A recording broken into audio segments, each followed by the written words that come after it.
यहाँ जो बहुत सालों से जुड़े हुए हमसे उनको तो पता है, लेकिन बाकी जो नए पहली बार आए हैं जैसे कौशल जी आज हमारे बीच में हैं, या अ, आपके जो माटी फ़िल्म के प्रोड्यूसर के अलावा जो भी लोग हैं वो पहली बार हमसे मिल रहे हैं या युवा संस्था में आए हैं। तो मैं आप लोगों को बताना चाहता हूँ कि हम लोग जो बच्चे जो आप देख रहे हैं गाना गाते हुए या डांस करते हुए, ये छत्तीसगढ़ के सुदूर अंचलों के बच्चे हैं। और सबसे बड़ी बात है, इनके घर में आर्थिक स्थिति इतनी कमज़ोर है कि बच्चे हमारे यहाँ पर रह के पढ़ रहे हैं, क्योंकि इन लोगों के पास उतना उस तरह का फ़ीस देने का उतने पैसे नहीं हैं जो ये करें। और हम लोग पिछले 25 सालों से लगभग ऑनलाइन और ऑफ़लाइन माध्यम से 20,000 बच्चों को पढ़ाया है, और कई बच्चे जो है पटवारी से लेकर डिप्टी कलेक्टर तक बने उसमें प्रयास कर रहे हैं। तो हम क्या है कि पढ़ाई के अलावा आप लोगों को बता दूं, जो बच्चे जो हमारे यहाँ पर जो जॉब सक्सेस भी हुए हैं, पिछले दिनों उन्होंने बताया अपनी बचपन की तकलीफ़ें किस तरह से वो उठे हैं। जैसे रज्जू साहब जैसे हैं, उस तरह से इन बच्चों का भी रहा है। इनके पुरखे भी कोई कभी नौकरी नहीं किए या पढ़ाई भी नहीं किए, लेकिन वो इस परिवार से आकर आज बच्चे अच्छे मुकाम हासिल कर रहे हैं परीक्षाओं में। बल्कि इस तरह से भी हम लोग प्रयास कर रहे हैं कि न सिर्फ गरीब बच्चों को, बल्कि दिव्यांग बच्चों को, जो हमारी नेत्रहीन बच्चियां हैं, वो भी हमारे यहाँ पढ़ती हैं। और तो और जो लोग सब लोग दुनिया में जिनका मजाक उड़ाते हैं, हंसते हैं, ट्रांसजेंडर जिनको हम साधारण भाषा में हिजड़े हिजड़े बोलते हैं, वो भी हमारे यहाँ पढ़ रहे हैं। उनको भी हम लोग कोशिश कर रहे हैं कि उनको भी यहाँ पर पढ़ाई करके उनको भी जो है सक्षम बनाए। वो सिर्फ ना ट्रैफिक में खड़े होकर भीख मांगे, इस तरह से ना करें। इस तरह का प्रयास कर रहे हैं। तो हमारे बीच में एक बहुत अजीम शख्सियत हैं, छत्तीसगढ़ के जो बच्चे जो हैं उनके कोर्स किताब में वो हैं, जीके के क्वेश्चंस हैं। रामेश्वर शर्मा जी, प्लीज़ आप सब आप एक बार खड़े हो जाएं। रामेश्वर शर्मा जी, है ना? आपकी जो है हाई स्कूल में जो है, हाई स्कूल के पाठ्यक्रम में आपकी छत्तीसगढ़ी काव्य एक विहंगम दृष्टि, इस नाम से आपकी एक रचना है। मिडिल स्कूल में मास्टरिन नाम की एक मिडिल स्कूल में पढ़ाया जाता है बच्चों को।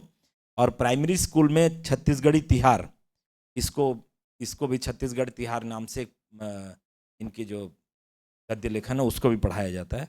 उसके अलावा आप छत्तीसगढ़ी फिल्म जो है तुलसी चौरा और मोर करम मोर धर्म में गीतकार का ये किया है, गीत लिखे हैं इन्होंने। और इसके लिए छत्तीसगढ़ी फिल्म सर्वश्रेष्ठ गीतकार से ये सम्मानित भी हुए हैं। और छत्तीसगढ़ के गांधी फिल्म में इन्होंने अभिनय भी किया है, उसमें कुछ रोल, इनका छोटा सा रोल था, उसमें अभिनय किया। आज हम सब के लिए बहुत ही फक्र की बात है कि छत्तीसगढ़ के साहित्य और समाज में के गौरव श्री रामेश्वर शर्मा जी हमारे बीच में मौजूद हैं। हम सब आपका हार्दिक अभिनंदन करते हैं, दिल से धन्यवाद करते हैं। और मैं चाहता हूं कि एक अंतिम प्रस्तुति के रूप में हमारे बच्चियों का, उसके बाद हम चाहेंगे कि आज एक बड़ा एक संजोग का मौका है कि आज ये माटी फिल्म जो है पहली बार अपने फिल्म का जो प्रमोशन यहाँ युवा संस्था से लॉन्च शुरू कर रही है। और उस अवसर पर जो आज हमारे छत्तीसगढ़ फिल्म के तमाम दिग्गज लोग, यहाँ तक कि छत्तीसगढ़ी फिल्म के सुपरस्टार जो इनको कई बार सर्वश्रेष्ठ अभिनेता के लिए, और तो और खासकर लड़कियों के लिए तो मैं विशेष तौर पर बोलूँगा, जयेश जी जो है पिछले 2002 से और 2025 तक लगातार मिस्टर एंड मिस छत्तीसगढ़ के जज रहे हैं। अगर आज आप, बहुत बहुत धन्यवाद। अब मैं चाहता हूं कि हमारे जो माटी फिल्म है उसके प्रोड्यूसर श्री संपत झा साहब, उनके बारे में मैंने कल ग्रुप में भी लिखा था, आज दैनिक भास्कर में भी हूबहू वही छपा है। लेकिन जितना लिखा है उससे 100 गुना अगर लिखा जा सकता है वो संपत झा जी के बारे में लिखा जा सकता है। ये जो है वास्तव में, जो अगर पद्मश्री या पद्म भूषण वाली जो बात होती है वो इनको मिलना चाहिए, क्योंकि जिस तरह से काम कर रहे हैं वहाँ पर बस्तर में, आज नक्सल उन्मूलन का काम हो रहा है। जब मैं इनसे परिचय भी नहीं था उस समय, तब आप जो है जो नक्सल जो समस्या थी वहाँ पर, जो नक्सल में पहली बार नक्सल छोड़ के जिन्होंने शादी की थी, पूरा इन्होंने जुलूस जगदल बस्तर में निकाला था, जगदलपुर में। तो मैं पूरा पेपर में पढ़ा तो मैं सोचा कौन ये शख्स है जो इस तरह से काम कर रहा है। वास्तव में जितना पर्यावरण के लिए वृक्ष के लगाने के लेकर, इंद्रावती नदी वहाँ जो जीवनदायिनी नदी है बस्तर को, उसको बचाने के लिए, उसके अलावा जो बस्तर में जो बस्तर की जो खनिज संपदा है, वहाँ खनिज संपदा तो फैक्ट्री तक चली जा रही है, लेकिन लोग नहीं वहाँ पर पहुँच पा रहे हैं, विकास रुका हुआ है। इसके लिए आपने जो है जगदलपुर से लेकर रावाघाट तक कम से कम 150 किलोमीटर की पदयात्रा और एक बहुत लंबे जुलूस का, हजारों लोगों के साथ, उस तरह से इन्होंने काम किया है। और इनका जो है एक बहुत बड़ा ये शौक है कि सभी को उनके जन्मदिन पर या कुछ भी होता है तो सब जन्मदिन पर कोई बहुत होता है तो आजकल एक पौधा देते हैं, लेकिन ये क्या करते हैं अपनी साथियों के साथ 100 पौधा पौधा वहाँ लगवाते हैं और फिर जिम्मेदारी देते हैं कि 100 पौधा वो फिर जीवित भी रहे, बड़ा भी हो। तो इस तरह से कहने का मतलब सरकारी योजना तरह की नहीं कि लाख पौधा लगाए और लास्ट में पता चला 100 पौधा भी बचे नहीं। इन्होंने 100 लगाया तो 100 बचा है और इस तरह से पूरा इन्होंने जंगल के जंगल वहाँ पर उसका निर्माण कर रहे हैं। तो मैं बहुत ही सम्मान के साथ और आदर से आज हमारी पहली बार युवा संस्था में आने के लिए, और इनका युवा के जो है हम सच में युवा इनके कर्जदार है, क्योंकि बस्तर में जगदलपुर में वहाँ पर भी युवा शुरू हो, युवा के भी एक शाखा शुरू हो, उसके लिए इन्होंने प्रयास किया। वहाँ पर विद्यापति स्कूल में एक कमरा भी हम लोग को दिलवाया था, लेकिन कतिपय कारणों से अभी तक वो नहीं हुआ। लेकिन मैं इनको आशा दिलाता हूँ, मैंने वचन देता हूँ कि जल्दी से जल्दी हम लोग वहाँ भी शुरू करेंगे। तो मैं चाहता हूँ श्री संपत झा साहब से बहुत ही विनम्रता से और आदर से कि आप आएँ सर और अपनी टीम का यहाँ परिचय करवाएं, और साथ ही क्या आपका उद्देश्य रहा है वो भी थोड़ा सा लोगों को बताएं, है ना।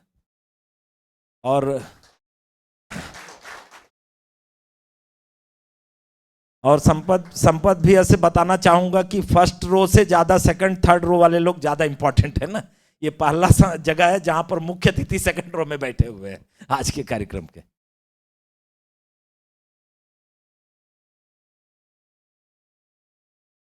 धन्यवाद आदरणीय श्री राजीव सर। धन्यवाद जो आप लोगों ने हमें आज यहाँ पर आमंत्रित किया। मैं अपने कलाकारों को भी आमंत्रित कर लूं। धन्यवाद। जिस प्रकार से एक रिश्ता मैं जो जुड़ता है उस पर मैं बहुत ज़्यादा नहीं लूँगा।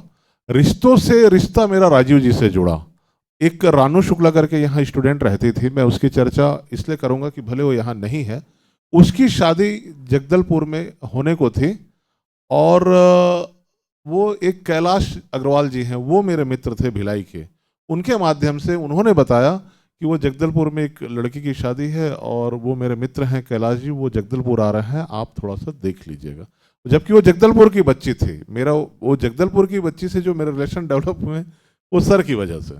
तो फिर जब सर आए, सर आने के बाद जब फिर वो बच्ची ने बताया कि हम लोग शादी को लेके यहाँ होटल जो भी रेस्टोरेंट वगैरह ये वो सब, फिर सर ने अपनी एक स्टोरी बताई जो वो इनके साथ वाले जो थे वो बताए कि कैसे हम ग्रेजुएशन करने के बाद प्रतियोगिता दर्पण के लिए 10 लोग इकट्ठा होते थे, और क्योंकि उस समय घर में इतनी स्थिति नहीं रहती थी कि 1000, 2000, 500 रुपये लोग खर्चे कर सकें हर घर के।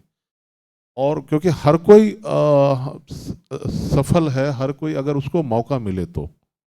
हमारे साथ जो स्थितियाँ होती है मिडिल क्लास, गरीब क्लास, इन लोगों को यही नहीं मालूम रहता है कि हमें करना क्या है।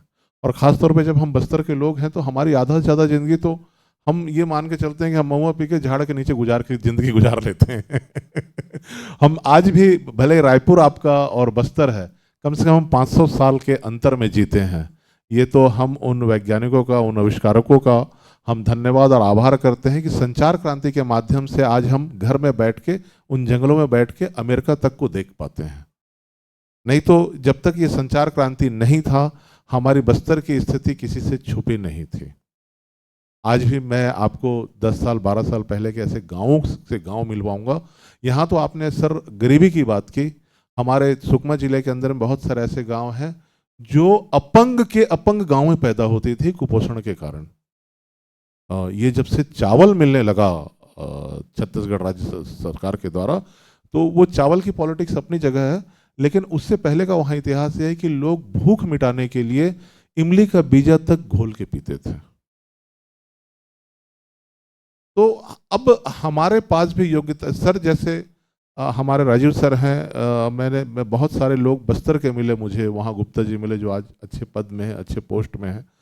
और तो मुझे ये लगा कि जब सर वहाँ परिष्कृत कर सकते हैं तो फिर क्यों ना हम भी अपने लोगों को ही अपना मंच प्रदान करके देश दुनिया के बीच में हम ये कोशिश करें। बस्तर का माओवाद एक बड़ा लंबा और बहुत घृणित, बहुत दुखदाई एक बोलना चाहिए कि उसके बारे में एक अलग अलग एजेंडे बने हुए हैं। कोई खनन को लेके बोलता है, कोई शोषण को लेके बोलता है, बहुत सारी अलग अलग बातें हैं इस पे। कुछ दिल्ली में बैठे हुए लोग उसके बारे में एक अपना नैरेटिव सेट करते हैं। तो हम चाहते थे कि इस ज्वलंत मुद्दे पे एक फिल्म बनाई जाए, और फिल्म को लेकर हमने अविनाश जी को डायरेक्शन के क्षेत्र में इसलिए चुना क्योंकि जब एक दूसरे के बारे में जानते हैं, मैं ये उनकी पीठ पीछे या मुंह पे बोलने वाली बात नहीं, जब मैंने और भी लोगों से पूछता था कि अविनाश के बारे में कैसा, क्योंकि जब हम लोग स्टूडेंट लाइफ रहते थे तब उस दौर में ये एल्बम वगैरह बनाते थे, उस समय उन्होंने एक हल्वी पिक्चर बनाई। तो इनका क्रिएशन में कोई मुकाबला नहीं था, लेकिन दुर्भाग्य ये था कि वो बस्तर में थे और इनका बस्तर के प्रति ऐसा प्रेम था कि ये चाहते तो ज़्यादा सक्सेस हो जाते बॉम्बे जाके। अगर ये भी घर से एक झोला लेके भाग जाते और वो रेलवे की पटरी में सोते और अगर स्टूडियो के चक्कर मारते, तो मुझे लगता है कि इनसे हम लोगों को मिलने के लिए फिर इंटरव्यू लेना पड़ता। इतने क्रिएटिव व्यक्ति हैं अविनाश जी। और जब मैंने अविनाश जी से इस चर्चा को की तो अविनाश जी ने तो लगभग 6 महीना साल भर, जब मैं ये स्टोरी को लेके कि अपने को ये फिल्म बनाना है, तो वो बोलते थे, फिर बोले एक दिन बोले कि नहीं ठीक है ये पिक्चर अपन बनाते हैं। और फिर हमारे पांडे जी मिले मनोज पांडे जी, फिर एक परिवार बनता गया और हम लोगों ने इस पूरे पिक्चर में बस्तर के लोगों को ही रखा है। अमित भैया से मेरी मुलाकात अविनाश जी के माध्यम से हुई, क्योंकि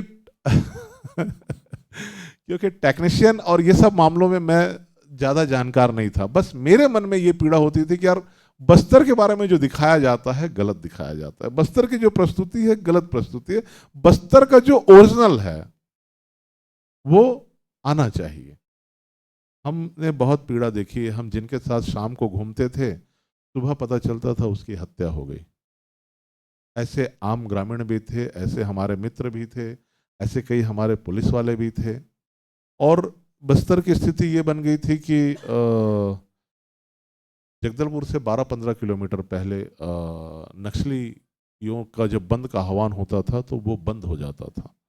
और ये सारी बातें थी और बहुत सारे जो नैरेटिव सेट करते हैं देश विरोधी लोग, ये लोगों को लगता आसान है। जैसे कश्मीर फाइल्स एक पिक्चर बनी थी, तो कश्मीर फाइल्स के बीच में ऐसी एक डिबेट हो रहा था, तो कुछ लोग उस डायरेक्टर को दोषी बता रहे थे कि इसने इतना खतरनाक पिक्चर क्यों बनाया, उसे नहीं बनाना चाहिए। तो मैंने उनसे बोला भी, मौला आप पिक्चर की बात कर रहे हैं, जिन लोगों ने झेला है उसकी पीड़ा की आपको चिंता नहीं है।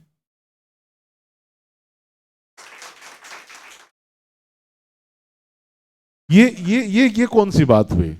तो जो जो बस्तर के लोग, हम जो लोग पीड़ा झेल रहे हैं, जो हमारी स्थितियां हैं, परिस्थितियां हैं, आज आपके पास आने के लिए 300 किलोमीटर जो है, एक हमारे मित्र हुआ करते थे कलेक्टर साहब, मैं नाम नहीं लूंगा, वो जब हम लोग नक्सल के खिलाफ वहाँ मुहिम चलाते थे, तो जब कभी यहाँ सीएस की मीटिंग होती थी या सीएम साहब की मीटिंग होती थी, तो वो भी हम लोग बीच रहते थे, तो काफ़ी वो बाहर के थे, काफ़ी गुस्से में बहुत उल्टा पुल्टा बोलते थे और हम लोगों को बहुत सुनाते थे।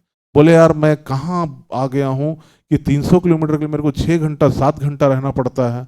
वो दिल्ली के हैं, वो IAS जो हैं, वो बहुत आक्रोशित होते थे। लेकिन मैं उनका एक चीज़ मानूंगा कि हम लोग को भले चिल्लाते थे, अगर जगदलपुर में फ्लाइट शुरू हुआ तो DRDO के अंडर में था एयरपोर्ट, उन्होंने बहुत संघर्ष और बहुत लड़ाई करके उस DRDO को खाली करवा, DRDO के हद से उन्होंने एयरपोर्ट को खाली करवाया।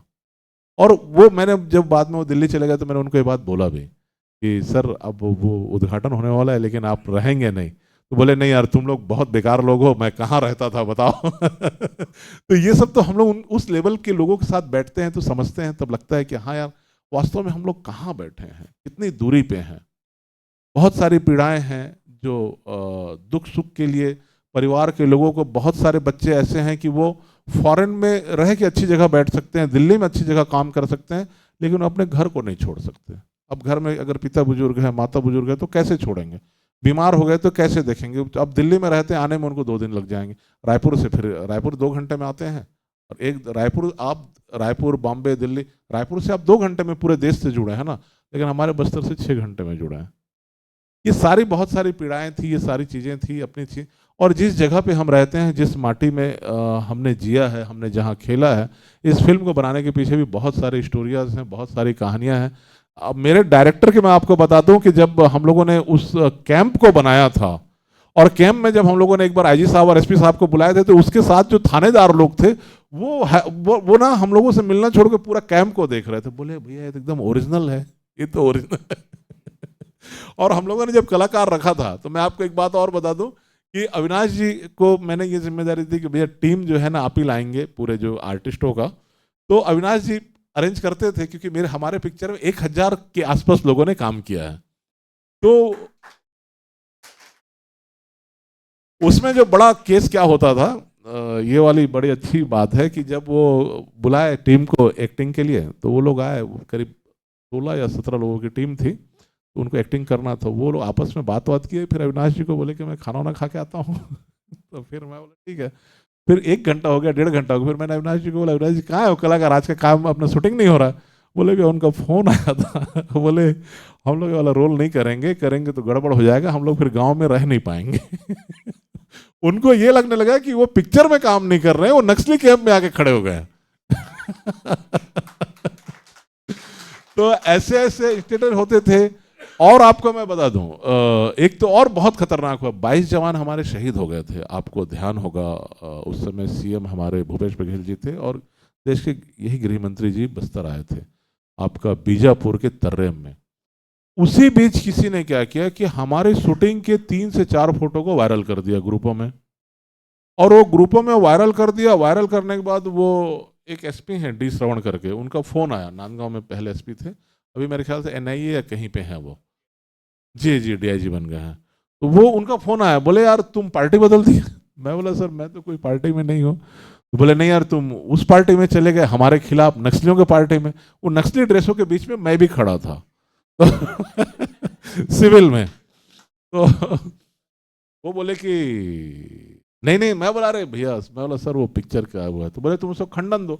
अब मैं बोला इस पिक्चर को हम लोग छुपा के रखे हैं, अविनाश से लेके सारे लोग मेरा मर्डर कर देंगे, दूसरा नक्सली केस हो जाएगा, जो 2 साल से संघर्ष कर रहे हैं उसको अभी से हम कैसे पब्लिश कर दें। उसको हमने काफी संयम रखा। और उसमें और एक खतरनाक बात, पूरे देश की जो सबसे प्रतिष्ठित अखबार है, मैं नाम नहीं लूंगा, जो सबसे ज्यादा अखबार सर्कुलेट होता है, उस अखबार में नक्सलियों मतलब पुलिस क्या कर रही है बोल के वो हमारे फोटो को उसने न्यूज बना के छाप दिया। और चूंकि 22 जवान शहीद हुए, तो देश के अंदर जो एक आक्रोश है, एक गुस्सा है, उस बीच में वो फोटो डाल के सोशल मीडिया में ये कहीं भी मिलेगा तो इसका गर्दन काट दो, मार दो, ये सारी चीजों को हमने देखा। और वो तो छोड़िए, अविनाश जी मेरे को एक दिन बताया यार हमारे कलाकार लोग जो है ना बड़े चिंतित हैं, बहुत सारे लोग इसमें सरकारी जॉब में। बोले यार अब ये क्या होगा, हमारे पास संकट आ जाएगा, परेशानी हो जाएगी। तो मैं बोला आप कुछ बोले, मैं बोला नहीं, मेरा एक मित्र मेरे को जो हमारे ग्रुप का वो बताया, बोले यार मीटिंग करके ये बात करना है, ये लोग तो पिक्चर बना दिए, क्या होगा नहीं होगा। तो काफ़ी स्थिति, उन सारी चीज़ों को भी हमने काफ़ी इंजॉय किया, और संयम से हम लोगों ने ये बात तय कर लिया था कि पिक्चर बनाएंगे। फिर कुछ दिनों के बाद मुझे इस बात की खुशी है कि एनआईए के हैदराबाद के एक अधिकारी ने मुझे फ़ोन किया, और उन्हें बोला कि आप को हमने फ़ोटो भेजा है, आप वहाँ क्या करने गए थे। तो मैं देखा, मैं बोला मैं वो मेरी फिल्म की शूटिंग है। बोले तो नक्सली लोग हैं। बोला नहीं सर वो नक्सली के ड्रेस में है और एक्टिंग कर रहे हैं वो। तो मुझे इस बात की खुशी हुई कि हमारी सरकार में जो आईबी है, इंटेलिजेंस है, वो इतनी सक्रियता से काम कर रही है कि समाज में जो भी हिंसक गतिविधियां हैं उन पे कहीं ना कहीं लगाम तभी लगेगा। अगर मान लीजिए, चूंकि वो तो डुप्लीकेट था, तो ये है कि वो मेरे तक पहुंच के मेरी इंक्वायरी किया था उन्होंने। मैंने अपने ग्रुपों से शेयर नहीं किया ये बातें, सिर्फ मैंने डायरेक्टर से शेयर किया, क्योंकि मुझे ये लगने लगा कि जो हमारा ग्रुप है वो और चिंतित हो जाएगा और परेशान है। फिर वो बीजापुर वाले टाइप वो लोग जो चुपचाप चले गए, कहीं मेरी टीम भी आधे में ना निकल जाए कहीं। ये तमाम बातें हैं, बहुत लंबी बातें हैं। आपने मुझे जो जगह दिया है, जो सम्मान दिया है, राजीव सर से मैं बहुत इम्प्रेस हूँ, और मैंने हमेशा इस एग्जाम्पल को दिया। और आप लोग बता दूं कि जगदलपुर की मीडिया में जैसे ही ये शादी के कार्यक्रम आए थे, लेकिन उसी बीच मैंने एक प्रेस कॉन्फ्रेंस करके राजीव सर के बारे में पूरे बस्तर में मैसेज करवा दिया। और फिर फिर उसमें ये गड़बड़ क्या हुआ कि कोरोना, हमने कार्य स्कूल सर बताया आधी बात, तो रानू लोगों ने कुछ दिन चलाया सर, फिर कोरोना काल आ गया। तो कोरोना काल आ गया तो फिर वो बहुत सारे बच्चे, जगदलपुर युवा करके जुड़ा है, वो यूट्यूब के माध्यम से वो जुड़े हुए हैं। और हम लोगों ने काफ़ी इस बात को बताया भी कि लोगों के मनसा में ये रहती है कि यार ये फ्री में क्यों कर रहा है। तो उसी प्रकार से वो रानू का बहुत अच्छा था कि जब रानू पहले प्राइवेट कोचिंग में थी, जब उसको किसी ने बोला कि आप युवा चलो जाओ, तो उसने बोला कि मैं पैसा दे के नहीं समझ पा रही हूँ, तो फोकट में कौन समझाएगा मेरे को। तो ये सारी बातें थी। तो फिर बोले जब हमने यहाँ आया तो हमने ये समझा कि अखबार में भी हमको क्या पढ़ना चाहिए। उसी प्रकार से मुझे भी गाइड नहीं मिला ना। मेरे फादर एक सर्विस में थे, अपनी जिम्मेदारी में थे, हम खुद उतने जानकार नहीं थे। अब जैसे मेरा बेटा अभी बीबीए करने बेंगलोर गया, वो इसलिए गया है क्योंकि उसका चाचा जो है वो पीएससी निकाला हुआ है, वो सेकंड क्लास ऑफिसर है, तो उसको जानकारी है। वो यूपीएससी निकाल लेता अगर मान लीजिए मेरे फादर को उससे ज़्यादा जानकारी होती। तो जो मंच, जो स्टेज, एक माध्यम आपने दिया है सर, वो एक माध्यम पूरी तरह से सर्वांगीण विकास करने का काम जो बच्चों के किया है। और एक परिवार की तरह आप रहे हैं। एक शैक्षणिक ट्रिप में भी जब सर लोग वहाँ आए थे बस्तर, तो मैं आपको बता दूं सर कि एक वहाँ पे बहुत सबसे बड़ा सा, अविनाश जी मैं भी आपको बताता हूँ कि हमारी टीम यहाँ से गई थी और 1 लाख रुपए पर डे उनका हॉल का चार्ज है, और उन्होंने 1 रुपए नहीं लिया। इवन उनके समाज का, मैं बता दूं सर, बंटी कुशवाहा का छत्री समाज का भी कार्यक्रम हुआ था, उसमें भी उसने 10,000 रुपये डिस्काउंट किया था। तो मैं हंसा उस दिन। तो वो मेरे को बोल रहा था, बोले भैया आपका अच्छा है, समाज का अध्यक्ष, बोले भैया आप लोग अच्छा है, देखो आप। मैं बोला यार बंटी मेरे से 1 रुपए नहीं लिया, और बोले भैया देखो समाज को नहीं छोड़ा है सब। मैंने यार समाज सक्षम है ना, इसलिए वो नहीं छोड़ा वो भी जगह देख के छोड़ा। और वो मुझे इस बात की खुशी, फॉरेस्ट वालों ने भी पूरा एरिया को फ्री कर दिया था। और आपको मैं बता दूं सर, जो आप कर रहे हैं उससे एक मुझे लगता है कि हमारे यहाँ युवोदय में या जगदलपुर में और भी लोग जो है बच्चों को पढ़ाने को लेकर, ये कहीं ना कहीं प्रेरणा मिलती है। और होता है लोगों को माइलेज चाहिए, तो वो मैं जैसे देखता हूँ कि बहुत सारे लोग ओशो को सुनते हैं लेकिन ओशो की तारीफ नहीं करते। उनको लगता है कि कहीं मैं किसी विवाद में ना आ जाऊं। उसी तर्ज में मैं देखता हूं सर, जो आप कर रहे हैं, आपको अप्रत्यक्ष लोग पढ़ते हैं, सुनते हैं। जब आप लोगों ने एक कार्यक्रम आपने जगदलपुर में किया था, तो हमारे लिए खुशी की ये बात थी कि जब सर लोगों ने एक सेमिनार करवाया था उस होटल में, तो जो वहाँ के वेटर थे उन्होंने बोला कि मैं क्लास ज्वाइन करूंगा। तो ये हमारी बड़ी जीत थी। मतलब ये युवा का प्रेजेंटेशन था। और मेरा आप सभी से रिक्वेस्ट है, निवेदन है, अब मैं अपने मतलब और स्वार्थ पे आता हूँ, कि हमारी जो फिल्म है माटी, इस माटी को लेकर आप लोग ना यूट्यूब में भी देख सकते हैं, सुंदरानी में भी है और चंद्रिका फिल्म प्रोडक्शन में भी है। तो आप लोग थोड़ा उसे सब्सक्राइब करिएगा, लाइक करिएगा, अपने दोस्तों को शेयर करिएगा। और बहुत सारे आप लोग जो रील्स बनाते हैं, हमने इसमें कोशिश की है सर कि छत्तीसगढ़ के जो 20 से 25 पहले उन लोगों को हमने प्रमोट किया पेमेंट में। और पेमेंट करने के बाद आज 700 से ऊपर, वो जादू डारे जो गाना है हमारा, उस पर 700 से ज़्यादा लोगों ने रील्स बनाए हैं। और ये भी एक, मैं बता रहा हूँ सर, मुझे ये लगता था कि ये लड़कियां, ये लड़के क्या अपना टाइम बर्बाद करते हैं ये रील्स बना बना के। लेकिन जब मैं उन 20 से 25 लोगों से कांटेक्ट किया, तब मुझे लगा कि वो महीने का 2-2 लाख 3-3 लाख रुपए कमा रहे हैं। अगर उनके आपके फॉलोवर्स ज्यादा हैं, अगर आपके फॉलोवर्स 2 लाख 3 लाख 1 लाख हैं, तो फिर मेरी स्थिति रहेगी कि फिर मैं आपसे कांटेक्ट करूंगा। मैं जो भी फिल्म इंडस्ट्रीज के लोग हैं, और वो अपने गाने को हिट करने के लिए आप लोगों को मैं माध्यम बनाऊंगा। और ये एक अच्छा इनकम, एक स्रोत है सर। और वो गूगल उसको क्या करता है कि आप देखना चाहें ना देखना चाहें, आप मोबाइल खोलेंगे तो वही सब आपको दिखाना शुरू करेगा। और हम लोगों का जो अभी आदत बना है, पहले टीवी था, बहुत ज़्यादा देखते थे, अभी हम लोग मोबाइल में क्या करते हैं, सबसे ज़्यादा रील्स अपने आप आता है, और रील्स को हम लोग जब भी खाली टाइम मिलता है तो हम लोग हटाते रहते हैं। मैं चाहूँगा कि आप लोग, हमारी जो फिल्म बन रही है वो अपने परिवार की फिल्म है। हम और आप सब बराबर लोग हैं।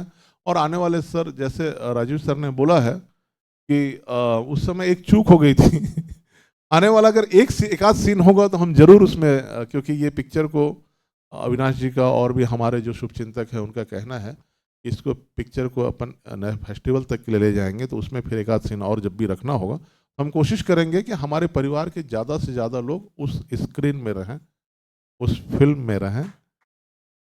और क्या होता है, जैसे आपने बताया कि आपने सुदूर अंचलों से इन बच्चों को ये मंच ला के दिया, उसी प्रकार से हमारी जो पिक्चर है, हमारी पिक्चर को हम सुनेंगे और अपने घर चले जाएंगे तो भूल जाएंगे। हमारी पिक्चर को जब तक आखिरी व्यक्ति तक हम नहीं पहुंचाएंगे, लोगों के बीच में नहीं दिखाएंगे, हमारे ट्रेलर को, हमारे पोस्टर को वो लोग लाइक करें ना करें, जब तक वो देखेंगे नहीं, तब तक वो समझेंगे नहीं, तब तक वो थिएटर की ओर मूव नहीं करेंगे। और थिएटर की ओर मूव नहीं करेंगे तो फिर हमारे कलाकारों को वो जगह नहीं मिलेगी। मैं आप लोगों को एक बात और बता दूं कि मॉल जब से आया है, तब से वापस फिल्म कल्चर में आया है। और छत्तीसगढ़ी फिल्मों की वजह से छत्तीसगढ़ के सिनेमा घर चल रहे हैं, और सिनेमा घर जरूर चल रहे हैं, लेकिन प्रोड्यूसर डायरेक्टरों की स्थिति अच्छी नहीं है। यस सर, मैं गलत बोल रहा हूं, है ना? मैं जितना समझा हूं, आप लोग तो डीप घुसे हुए हैं, अभी मैंने बाहर बाहर एक फिल्मों को जो मैंने देखा है, जो स्थितियों को देखा है, तो जैसा वो लोग बताते हैं, मैं अमित भैया से भी मिला था, अमित भैया ने भी अपनी बातें शेयर की थी, उन बातों में मैंने यही महसूस किया था। इवन जो हमारे डिस्ट्रीब्यूटर हैं और भी लोग हैं, तो वो उनको ये स्थितियां अभी नहीं है सर छत्तीसगढ़ में कि प्रोड्यूसर को दोबारा कोई ऐसा मौका मिल जाए। रेयर। अगर मान लीजिए उसको मौका मिलता है तो वो स्थितियां इतना फ्री नहीं है। फिल्म बनाने के साथ साथ फिल्म का प्रेजेंटेशन, फिल्म को लोगों तक, आम जन तक पहुंचाना, वो फिल्म बनाने से 10 गुना ज्यादा कठिन है।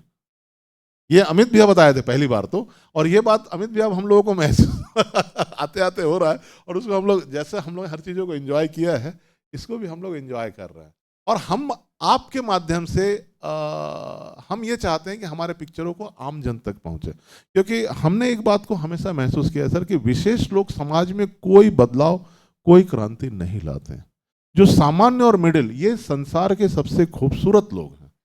आप कोरोना काल में देख लीजिएगा, जहां पे सरकार की व्यवस्था थी, वहीं मीडिया के माध्यम से अव्यवस्थाएं फैली।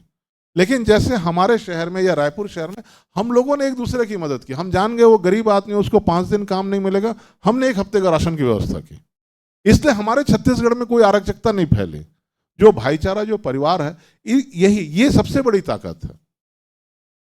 इस समाज को संचालित ये कर रहा है। तो इसलिए आज जो हम आपके बीच आए, हम चाहते हैं कि हमारी माटी फिल्म में ये सोच के कि इन फ्यूचर हम इस परिवार के मेंबर हैं, और इस पिक्चर को जितना आप लोग प्रचार करेंगे, अपने लोगों को प्रचार करते जाएंगे, तो ये होगा कि हमारे सब्सक्राइबर बढ़ते जाएंगे, हमारे फिल्म का जो समय नज़दीक आ रहा है, तो आप 14 तारीख के बाद अगर मान लीजिए इसको आप प्रचारित करेंगे भी, तो उसका वैल्यू नहीं आएगा। तो मुझे ये उम्मीद, और मैं आप लोगों से ये लेके जा रहा हूँ सर, कि हम लोगों ने तो क्या किया है, बस्तर से एक बोलना चाहिए, जैसे लंका में एक वो बन रहा था ना, पुल, तो सबकी बड़ी बड़ी भागीदारी थी, उसमें गिलहरी की भी भागीदारी थी, वो भी रेत से थोड़ी सी मिट्टी डाल रहा था, पुल बना। लेकिन जो भागीदारियां हैं वो सबका नोट किया गया, और वो भागीदारी में हम चाहते हैं कि सभी का एक गिलहरी प्रयास हो, बाकी हमारा प्रेजेंटेशन, हमारा पिक्चर थिएटर में जाने के बाद जनता तय कर दे। पर हमें इस बात का अफसोस और दुख नहीं होना चाहिए कि मैं राजेश सर को नहीं बता पाया, और हम इन फ्यूचर आप लोगों से ये निवेदन करेंगे, थोड़ा राजीव सर की मदद करिएगा। राजीव सर हमारे सीनियर होने के साथ अति उत्साह और मन से शुद्ध विचारधारा के व्यक्ति हैं। हम लोगों ने इस पिक्चर को प्रीमियर कराने का भी एक प्लान किया है, और उस शर्त और उस कंडीशन पे किया है कि उसके संयोजक यदि रायपुर में हमारे राजीव सर रहेंगे और जिम्मेदारी का निर्वहन आप लोग इस परिवार के साथ कर लेंगे, तो हम एक कोशिश करेंगे कि रायपुर में हम इस पिक्चर का एक प्रीमियर रिलीज के पहले कराने की कोशिश करें। अभी डिस्ट्रीब्यूटर वगैरह से बात करेंगे, और ताकि हमारे जितने लोग हैं उस फिल्म को देख सकें। क्योंकि बस्तर यदि मामला होता, जगदलपुर मामला होता सर, तो वो मेरा क्षेत्र था, और इस क्षेत्र में मैं हूँ नहीं, तो यदि हम कोई प्रीमियर करते भी हैं और उस लेवल पे उतने लोग आएंगे, तो ही पिक्चर का आनंद आएगा, और उसका एक प्रेजेंटेशन पहुंच पाएगा। मीडिया के हमारे जितने पत्रकार साथी हैं और भी हमारे नियर डियर, हम सभी को आमंत्रित करने की कोशिश करेंगे। इस पे भी मैंने थोड़ी सी बात की थी, तो सर बोल रहे थे कि प्रीमियर होना चाहिए यहाँ पे, तो हम लोगों ने वही बात की। अब मैं चाहूँगा कि जो हमारे टीम के कलाकार हैं, मैं उनको भी मंच पे आमंत्रित करूँगा। हाँ सर।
मैं चाहूँगा अमित भैया अभी बैकग्राउंड म्यूजिक में हैं, आप लोगों ने नाम नहीं पढ़ा होगा शायद।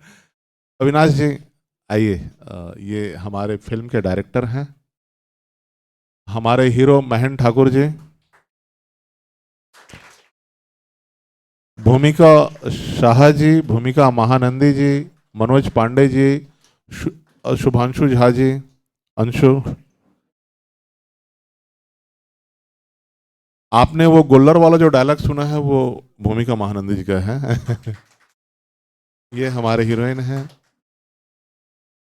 ये सोशल मीडिया जो अभी देख रहे हैं, हमारा जो जादू डारे गाना है वो भी यूट्यूब में 7 लाख से ऊपर हो गया है, अभी 7.5 लाख पार हो गया है जी। और कुछ जो रील्स बने हैं उसमें हम लोगों को इस बात की खुशी है कि 15-15 लाख तक व्यू गए हैं उसमें। और छत्तीसगढ़ के जो भी स्टार रील्स बनाते हैं उसमें भी, और हम लोगों को इस बात की खुशी है उसमें बहुत सारे ऐसे लोग हैं जिनके रील्स में सिर्फ 5 या 10 भी गया, तो हमारे लिए वो भी बहुत महत्वपूर्ण है गिलहरी की तरह, कि कहीं ना कहीं उनको हमारा वो गाना पसंद आया है तो वो उन्होंने देखा है। और आप किसी से कोई भी बात, मैं चाहूँगा राजीव सर आप भी आते। जी वही वही अविनाश जी से मैं चाहूँगा 2 शब्द।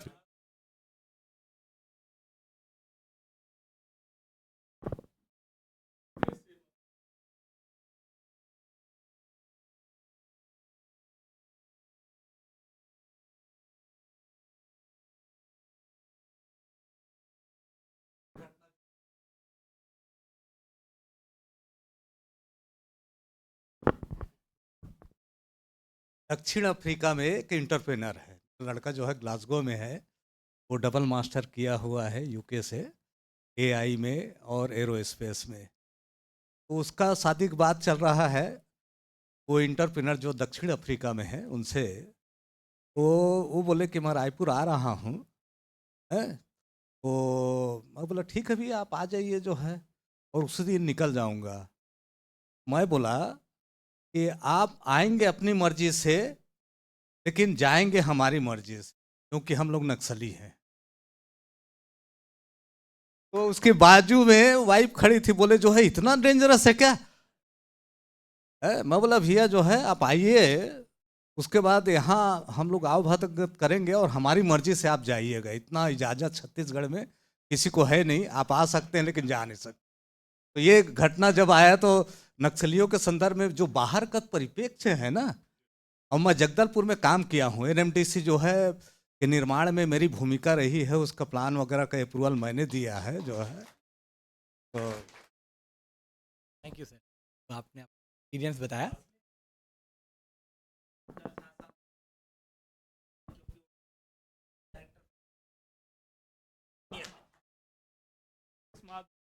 तक इस समस्या को समाधान करना है और काफी प्रयास हो रहा है, बहुत ज्यादा प्रयास हो रहा है। जितना आप सोच सकते हैं हर लेवल पे, वो चाहे टेक्निकल सपोर्ट हो, इकोनॉमिक सपोर्ट हो, स्ट्रेटेजिकल सपोर्ट हो, सब कुछ चल रहा है। इसलिए मैं सोचता हूँ कि इस फिल्म का जो कहाँ आपने शुरुआत किया है और कहाँ अंत आपने दिखाया है, क्योंकि मुझे ट्रेलर से बहुत कुछ क्लियर नहीं हुआ।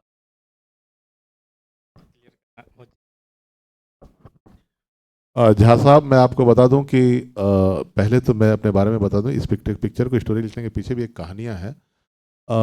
बस्तर में मेरा नाम संपत झा है, और जब नक्सलियों ने 2015 में मेरे खिलाफ पर्चा फेंकना चालू किया था, कलूरी साहब उस समय आईजी थे, और हम लोगों ने अग्नि बनाकर, सामाजिक एकता मंच बनाकर हम लोगों ने वहाँ व्यापक विरोध किया था। तो सर थोड़ा सा जय, हाँ हाँ मालूम है, सब मुझे जानकारी है, उनसे पूछेगा, मेरे मित्र हैं, आज भी उनका मैसेज है। और राजनीतिक स्थितियां जो थे वो सब अपनी जगह हैं। अमित शाह जी का कॉन्सेप्ट बहुत क्लियर है कि वो जिस प्रकार से कश्मीर के हिंसा को उन्होंने कंट्रोल किया है, और उसी तर्ज पे बस्तर के हिंसा को भी ख़त्म करने की कोशिश में है। और वो जो तकनीक और टेक्निक अपनाए हैं वही तरीके से ही नक्सलवाद ख़त्म होगा, दूसरा उसका कोई तरीका नहीं है, जो पॉलिटिकल विल पावर होना चाहिए। मैं महेंद्र कर्मा जी के साथ बहुत लंबा वक्त गुजारा हूँ। कर्मा जी के डेथ के 2 दिन पहले मैंने उनको बोला था कि भैया आपने नक्सल मूवमेंट के चक्कर में आपको बहुत बड़ा नुकसान हुआ, तो उन्होंने मुझसे ये बोला था कि यार संपत, चुनाव हार गया। सलवाजुड़म 1857 की क्रांति को भी उनके वर्डिंग थे। 1857 की क्रांति को भी लोगों ने सोचा था कि वो फ्लॉप हो गया, लेकिन 100 साल बाद भी अगर देश आजाद हुआ तो बीज हमने बोया था। बोले पॉलिटिकल रूप से मैं भले चुनाव हार गया, लेकिन लोग इस बात को जरूर याद करेंगे। और मेरे जीवन में जो चीजें थी, थोड़ी सी अगर नक्सलियों के खिलाफ, चूंकि मैं 94 से लड़ रहा हूं नक्सलवाद के खिलाफ, वो सलवा से पहले भी एक अभियान उन्होंने शुरू किया था, तो बोले मैं 94 से लड़ता आ रहा हूं, लेकिन जो पॉलिटिकल सपोर्ट मेरे को इतना सा मिला, वो सिर्फ डॉक्टर रमन सिंह से मिला, पूरी तरह नहीं मिला, इतना सा सपोर्ट मिला। जो सपोर्ट अभी आज के डेट पे जो अमित शाह जी कर रहे हैं, देखिए कश्मीर की फिजा आप लोगों की नज़र में क्या है नहीं है मेरे को नहीं मालूम, लेकिन इस कश्मीर की सफलता जो थी वो इसलिए थे कि जो हिंसा जो हुए हैं वहां, उसके बाद पहली बार कश्मीरी देश का झंडा लेके सड़क पे उतरे। अभी भी आप लोगों ने देखा होगा कि बड़ा नक्सली सरेंडर किया है 200 लोगों के बीच में, और उसका आप लोगों ने इंटरव्यू भी देखा होगा कि वो अभी अभी बोल रहा है कि मैंने हथियार छोड़ा है, विचारधारा नहीं। ये वो जो बातें इसलिए कर रहा है कि कहीं ना कहीं उसके अंदर ये मन में भय है कि जो लोग बचे हैं वो मुझे कहीं ना मार दे। मैं आपको बता दूं सर, कलोरी साहब के ट्रांसफर के बाद अभी वर्तमान आईजी साहब हैं, इस पिक्चर में हमको उनके जी सुंदरा साहब का काफ़ी सपोर्ट मिला। 100 AK-47 तक हमको उन्होंने मदद की। और मैं आपको बता दूं सर कि नक्सलवाद के खिलाफ हम पुतला जला जला के थक चुके थे, और वो आईजी साहब और 3 SP भी चले गए। वो हमेशा बोलते थे कि आप सुरक्षा लीजिए, और हम इस बात पे हमेशा अड़े हुए हैं कि आप बस्तर को सुरक्षित करिए। दीपक झा साहब जब थे तो वो बोले यार इनसे बात ही करना बेकार है। हमने कभी भी, आज जो स्थितियां बनी हैं, उस पुराने दौर में कलोरी साहब के जाने के बाद भी अगर नक्सलियों ने 4 लोगों की भी हत्या की है, तो हमने जगदलपुर शहर के मुख्यालय में उसके खिलाफत में विरोध खड़ा किया है कि हत्या ठीक नहीं है। तो वो एक मूवमेंट जो हमारा नक्सलवाद के खिलाफ चल रहा था वो जारी है। और अभी जो स्ट्रेटेजी बन रहा है, जिस प्रकार से कलोरी साहब पूरे संभागों में अपना संपर्क थे, हम लोग शाम को 6 बजे जाते थे सर, और सुबह 6 बजे आते थे, जंगल जंगल। 1 दिन 2 दिन की बात नहीं थी, 6-6 8-8 महीना। जी वही मैं बोला आपसे। और वो दौर क्या था सर, वो दौर था जब झीरम का हमला हो गया था। झीरम का हमला होने के बाद ऐसे नक्सलियों के खिलाफ कोई बात नहीं करता था। मतलब वो इसलिए बात नहीं करता था, वो बोलता था यार ये हम लोग को ना मरवा दे, कहीं उसका कोई बीच का आदमी सुन रहा होगा। एक हमारा मित्र था हरीश कोडरो, उसको भरे बाजार में मार दिया गया था आपके भोपालपट्टनम में। तब हम लोग जब वहाँ गए थे तो फिर मैंने आसपास से वाले से पूछा, मैं बोला यार तुम लोग इनका अंतिम यात्रा में शामिल क्यों नहीं हुए? तो वो बोले कि हम लोग इसलिए शामिल नहीं हुए कि अंदर वाले को खबर होता तो हमको आके मार देते। आज तक जितनी पॉलिटिकल पार्टियां गई हैं बस्तर में, उन्हीं क्षेत्रों पे गई हैं जांच करने जहां पर पुलिस या फोर्स से कोई गलती हो गई है, कोई ग्रामीण मारा गया है या कोई आरोप लगा है। हम उस गांव में भी गए हैं 2015 में, जिस गांव में नक्सलियों ने मारपीट किया है, और उस चीजों का भी अनुभव लिया है। इस पिक्चर में हम जो बस्तर की स्थितियां हैं वो मतलब एक संतोष, वो मेरा एक दोस्त था मध्य प्रदेश के समय में, जब 22 जवान शहीद हुए थे नारायणपुर में सर, तो हम लोग रात को खाना खाए थे ढाबा में सब, और उसकी 2 माह की बच्ची थी, इंदौर के थे। आप सोचिए 2 माह की बच्ची थी और वो 22 जवानों में उड़ गया। रात को खाना खाया, सवेरे हम लोग पेपर पढ़े। ये स्थितियों, हमने सारी चीज़ों को वहाँ देखा है, महसूस किया है, कैसा एजेंडा बनता है। बहुत मैं आपको बता दूं कि 302 का मामला था, जो इन माओवादी वामपंथी तथा कथित जो उनके सपोर्टर हैं, उनको पुलिस ही ने अपने जांच में बरी कर दिया था 3 साल पहले। नंदनी सुंदर के खिलाफ 302 का मामला था। मैं ये बोलता हूं, एक रिक्शा वाले के खिलाफ एक थानेदार रिपोर्ट लिखा देता है, उसको कोर्ट में चप्पल घिस जाता है, और तब जाके वो बरी भी होता है या जेल से निकल पाता है ना। ऐसे ऐसे मामले, चूंकि देश के अंदर में वो भी बहुत शक्तिशाली हैं, मीडिया में उस लेवल पे घुसे हुए लोग हैं, आपके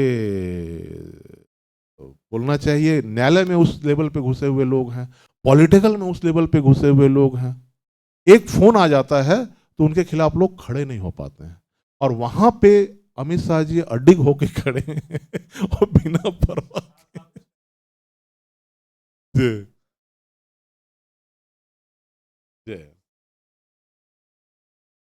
बस बस बस बस यस जी जी जी जी जी जी इसीलिए सर हमने क्या किया है, क्योंकि जिस प्रकार से 2021 का जो इनका मुहिम है वो अपना मुहिम है सर।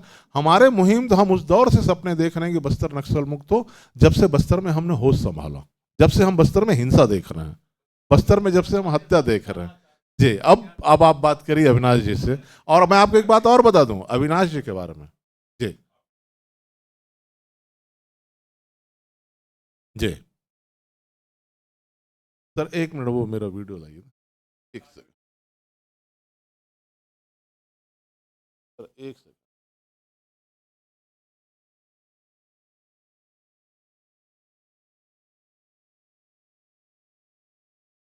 ये दिख रहा है क्या?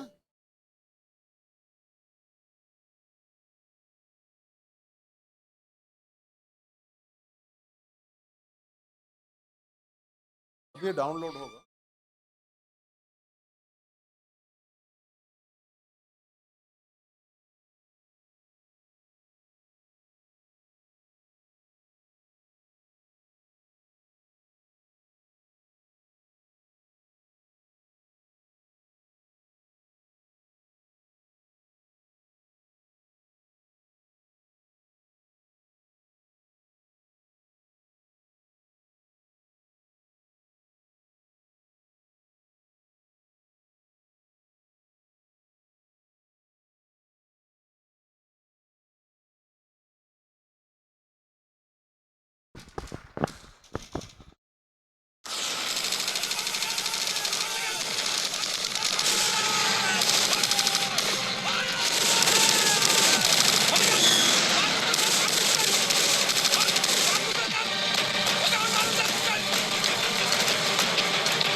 आप कब आएंगे जी?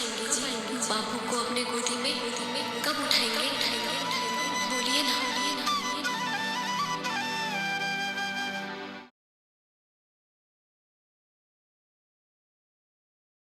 ये बहुत सारी चीजें बची है हमारी फिल्म में आने के लिए।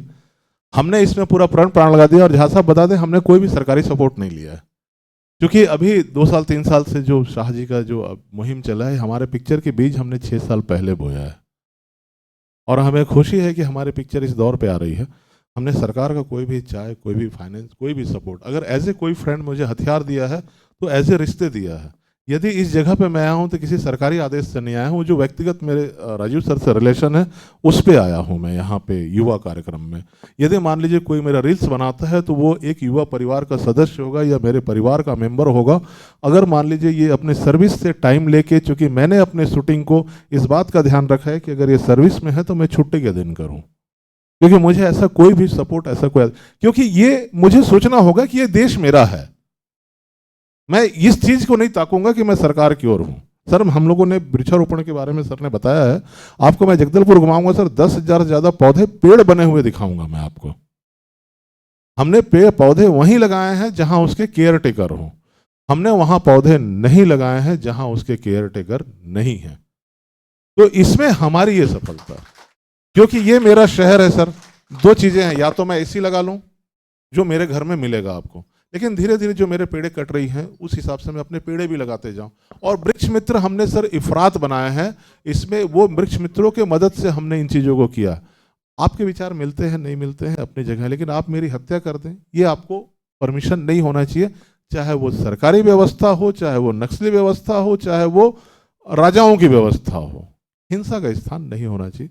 इसमें मैं आपको ईमानदारी से बता दूं सर, जो क्रिएशन के मामले में अभी आप लोगों ने देखा ना, इसको आपने 76 वाली बात की, ऐसे बहुत सारे ऐसे मूवमेंट है सर। मैं ईमानदारी की बात बता दूं, यदि सरकार के लोग इस पिक्चर की समीक्षा कर देंगे तो उनको लगेगा कि जो आइडियोलॉजी पे वो जंगल पे लड़ रहे हैं वो हमने बिना हथियार, क्योंकि कृष्ण जी ने भी कहा है ना सर कि मिनिमम नुकसान में युद्ध होना चाहिए और जीत होनी चाहिए।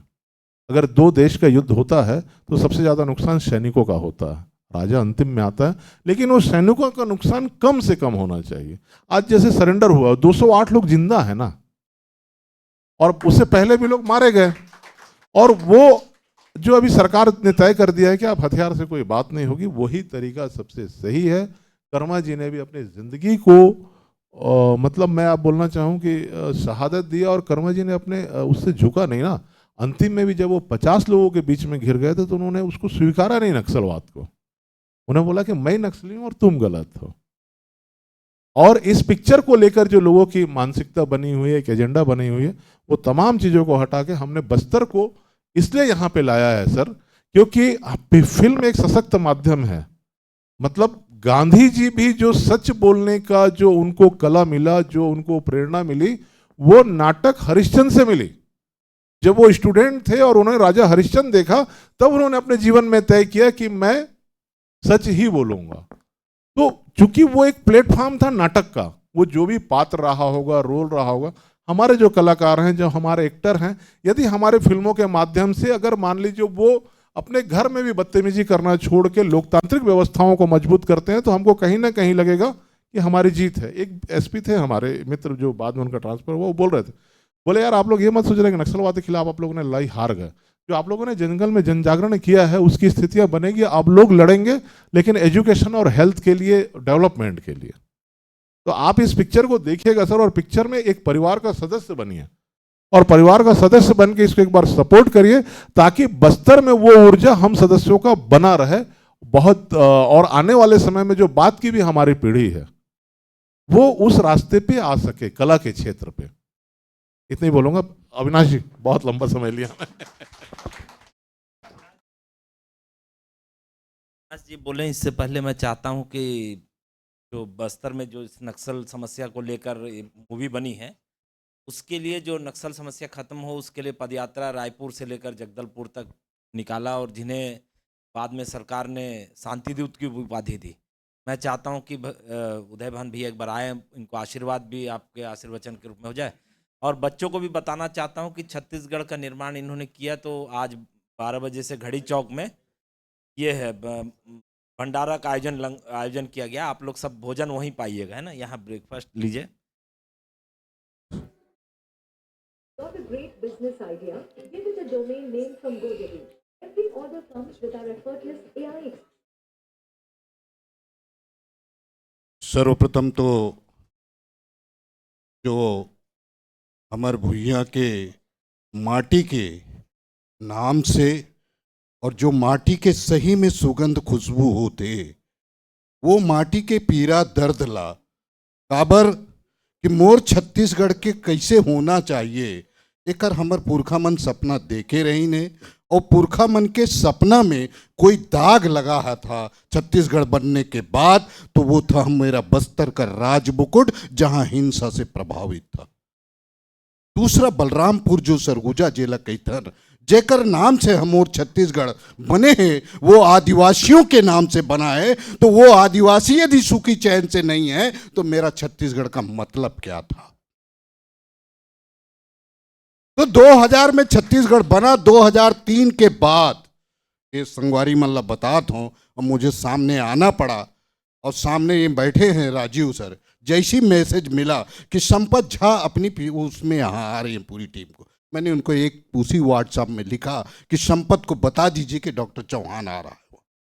ये मैसेज किया था, क्योंकि झा साहब बैठे हैं, मैं इसलिए उस बिंदुओं पे फाइट कर रहा हूं। 2 पॉइंटों को इन्होंने झा साहब ने कहा, चाहे हर छत्तीसगढ़ के जंगल के बात हो, चाहे सुदूर के अंतिम, क्योंकि हमारे रज्जू साहब भी बिलासपुर के बात करत रही से, तो ये किसी को ना लगे कि यहाँ और भी कोई व्यक्ति बैठा है। वो आखिरी पंक्ति में सबकी नजरें हैं, इसलिए मुझे आना पड़ा। गुस्ताखी के लिए क्षमा चाहता हूं। क्योंकि अक्सर क्या होता है, उगते सूरज को देखते हैं पर उसकी तपन क्या होती है ये किसी को पता नहीं होता। कि छत्तीसगढ़िया तो सब कहते हैं कि मैं छत्तीसगढ़िया सब ले बढ़िया, ये कहने में कोई संकोच नहीं कर रहा है। पर एक समय दौर था कि छत्तीसगढ़ कहने से, छत्तीसगढ़िया कहने से शर्माते थे लोग, वो दौर था। कलूरी साहब के बात करीस 2004 से देख लो, आज मोर महन भाई नहीं है, शर्मा जी, चाहे कुटरू हो, फरसेगढ़ हो, चाहे सुकमा हो, दोरनापाल हो, वो जहां की एक पत्रकार भी नहीं जा सकता था उस बस्तर में। छत्तीसगढ़ बनने के बाद एक पर्चा भी हो जाए तो वहां कोई गुजरता नहीं था। वो भी दौर देखा, जैसे मुर्गियों के टांग या हड्डी इनके टंगे रहते हैं ना बकरों के, उस तरह से मोर छत्तीसगढ़ के वो बस्तर मन के वो टंगे रहे, कोई उठाने वाला भी नहीं था। ये किसी को नहीं पता होगा, वो मैं देखा हूं।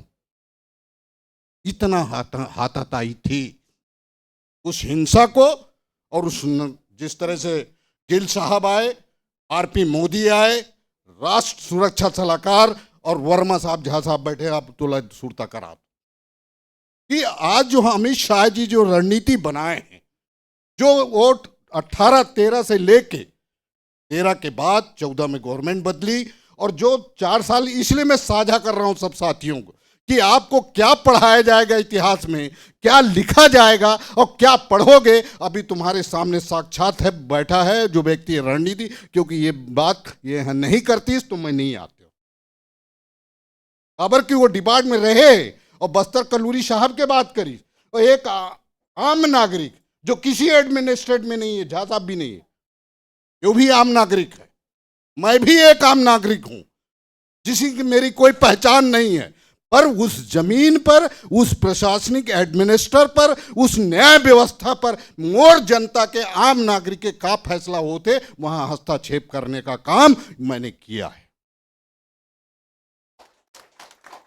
छत्तीसगढ़ के उस नक्सल पर जिस इन्होंने स्टोरी ताड़मेटला की हो, जीरम घाटी की हो, वो सारी मेरी नज़रों से पूरी मैं वही देख रहा था कि ये तक जब ये बनात रही इस पिक्चर हा संपत हा, तो जीरम की जब बात आई, सारी चीज़ें स्टोरी लिखी गई, 3-4 बार इन्होंने स्टोरी को किया, उसके बाद लइका मन ला वो करना, सारी बातें हैं। मैं आखिरी बात कहकर, क्योंकि ये बातें बहुत गहरी हैं और कुछ चीज़ें सस्पेंस ही रहे तो ज़्यादा अच्छा है, क्योंकि ये सार्वजनिक का नहीं है। पर मोर 2-3 चौबे साहब के शहीदी का याद आया, एसपी साहब का, कलूरी साहब का उल्लेख है। एक बात कही, मैं जब 2004 से लेकर शांति यात्रा निकाला था, आज तक वो कोई शांति यात्रा नहीं, 2013 तक चलती रही। और बलरामपुर आज पूरा संभाग शांति पे, वो मेरे व्यवस्था पे ही शांति हुआ। आज वहाँ से नक्सलवाद खत्म हो चुका है, जबकि अंबिकापुर तो जो झारखंड का और जो उत्तराखंड उसका आता था जो प्रवेश लूटपाट का, क्योंकि उधर का मूवमेंट लूटपाट का था नक्सल का। हमारा जो उड़ीसा का और जो आंध्रा तेलंगाना बांद्रा ये जो लगा हुआ है महाराष्ट्र का, ये चारों जो नक्सल माओवाद से पीड़ित है। जहाँ से मैं वो पदयात्रा भी कुटरू से, जहाँ से पहली घटना 2004 को जो इसकी न्यूज़ था, मधुकर नहीं रहे, उस गांव करकेली में बैठक करवाया था। आपके सामने जो शख्सियत बोल रहा है वो शख्सियत उसी स्थान पे बैठा था, और उस जो सलवा सुडुम का रूप जो दिया गया और जो वहाँ हाई कोर्ट सुप्रीम कोर्ट में लगाया गया, और सारी चीज़ें मेरे सामने गुजरी हैं। पर मैं बधाई देने आया हूँ इस टीम को कि ये ओपन आ रही है, उस माटी की लाज और इज्जत बिना तनख्वाह, बिना पैसे के, अपनी मेहनत, अपनी धरती और माटी का कर्ज चुकाने के लिए यहाँ आए। इसलिए मैं इनका धन्यवाद देने आया हूँ। मात्र कोई उद्देश्य नहीं था आपके बीच आने का, न अपने आप को प्रोजेक्ट करने का, साथ इसलिए कि मैं हूं तो आपको छत्तीसगढ़ की माटी के सुगंध पर और बस्तर के बगैर, जब मैं वो समय कहत रहा हूं जब मोर राज्य निर्माण के विरोध करीन दादी बन, तब मैं कहूं भैया मोर छत्तीसगढ़ है, बस्तर राज मुकुट है, और राज मुकुट के बगैर मैं छत्तीसगढ़ नहीं चाहूं। वो मन समर्थन दी, तब ये छत्तीसगढ़ बने हैं। मोर गोड़ हा पैर हा वो अंबिकापुर सुरगुजा था, जब जिस दिन रामानुजगंज हमारा अंबिकापुर उस झारखंड में शिबू सोरेन के समय पास हो गया, तो उस समय गुरुजी शिबू सोरेन से हमने लेटर लिखा, कहा कि तुम मोर टांगे ला काट देवेगा तो मैं चलूं कैसे। वो अंबिकापुर मेरा वो है। ये बहुत से इतिहास छुपे हैं इस छत्तीसगढ़ के उसमें। सचेत जो इतिहासकार कलमकारों को लिखना चाहिए वो आज तक नहीं लिख रहे हैं, इसलिए मैं दावे से चिल्ला कर बोलता हूं। कलमकार लोग, आप जिस दिन ये सही में हकीकत जिंदा आदमी के रहते और छत्तीसगढ़ का सही इतिहास नहीं लिखेंगे, तो जो भारत की आज़ादी के आंदोलन का 75 साल आप वो काला इतिहास शिक्षा का पढ़ रहे हो, वो छत्तीसगढ़ का इतिहास न पढ़ाया जाए, हकीकत यहाँ की बताई जाए, जिसका प्रयास किया है। आप लोगों को झारा झारा न्योता देत हो। मैं छत्तीसगढ़ महतारी के जो रजत जयंती और साथ में मोर युवा के भी रजत जयंती 25 वर्ष एकरो होए और 25 वर्ष हमारे छत्तीसगढ़ राज्य निर्माण के, वो जहाँ मैं 6 साल तक छत्तीसगढ़ राज्य निर्माण के जो महतारी के परिकल्पना ला देखता हो, अपन दाई देखा था, वो मोर हमार सब संगवारी सयान मन के परिकल्पना रही से। वो छत्तीसगढ़ महतारी के अंगना गुरु घासीदास नगर घड़ी चौक शहीद वीर नायक कम्प्लेक्स, जहाँ मैं बैठे रहा हूँ 10 साल राज्य बनने के बाद वापस गया हूँ, उसके वापस नहीं घर गया हूँ। आप वहाँ मैं 12 बजे से मोर भंडारा है, कल मैं दीप जला रहा हूँ। आप सबला झारा आओ, छत्तीसगढ़ महतारी के प्रसाद लाओ, मोला इजाज़त दो। बीच में आप मतलब व्यवधान दे रहे हो, जय जोहार जय छत्तीसगढ़ पर नारे के साथ जाऊँगा, मैं नारे के साथ जाऊँगा, आपसे विदा चाहूँगा। मैं चाहूँगा झा साहब साबो लगाऊँ, ठाकुर साहब पूरा, और बहुत अच्छी चीज है, ये कोई मजे हुए नहीं, पारिवारिक लोग हैं ये जितने खड़े हैं यहाँ पर। सबसे बड़ी बात है कि ये कोई नाट्य मंच में नहीं, एक सामाजिक और पारिवारिक प्राणी के पृष्ठभूमि के लोग हैं जो इस पिक्चर को काम किया है। प्रोफेशनल लोग कभी नहीं कर सकते थे उस पिक्चर को लाने के लिए काम। कश्मीर फाइल जी सारी इस कई बातें इनसे हुई हैं। तो मेरे साथ नारा लगा दीजिए, क्योंकि मुझे तैयार है। भारत माता की, भारत माता की, वंदे वंदे वंदे, जय जय छत्तीसगढ़, जय जय छत्तीसगढ़, छत्तीसगढ़ महतारी की, छत्तीसगढ़ महतारी की। सब बोलो जय जवाहर जय सेवा, और गाड़ा गाड़ा बधाई कि आपन अपन सपना में ऐसे डरो ऐसे उड़ाओ कि हमार लगे कि मोर मैना के पंछी है प्यार जो हमर रखेगे। गोड बात ये गुरतुर गुरतुर बोली है, आप सबों के दिल में बास करे। जय जोहार जय हिंद जय भारत जय छत्तीसगढ़। कलूरी प्रीमियर में आपको आना है भैया। अगर यही व्यवधान है, अगर यही व्यवधान है तो कार्यक्रम में सिर्फ व्यवधान ही होता रहना चाहिए। चिराग ने जो गीत सुनाया, चिराग भाई ने, प्लीज चिराग भाई के लिए एक बार और ताली बजाइए। चिराग भाई के की गायकी में जो ईमानदारी है और जो रूहानियत है वो सुन करके मजा आ गया। और बाकी सारे जो कलाकार हैं उन्होंने बहुत अच्छी प्रस्तुति दी, अपने स्तर पे सभी ने तैयारियां की। राजीव सर ने मौका दिया और यहाँ पे इतने सीनियर लोग मौजूद हैं, आप सर मौजूद हैं, अमित प्रधान भैया मौजूद हैं, हमारे जयेश भाई हमारे मित्र मौजूद हैं। इतने सीनियर लोग हैं और इतनी अच्छी बातें यहाँ पे चल रही हैं कि मतलब अपने आप को मैं बहुत सौभाग्यवान समझता हूँ कि इतना कुछ यहाँ पर मैं यहाँ पर शामिल हो पाया। इतना कुछ कहा जा चुका है, आप प्लीज़ एक बार अब कहें कि क्या जानना चाहते हैं तो मैं कुछ 2 शब्द बताऊँ।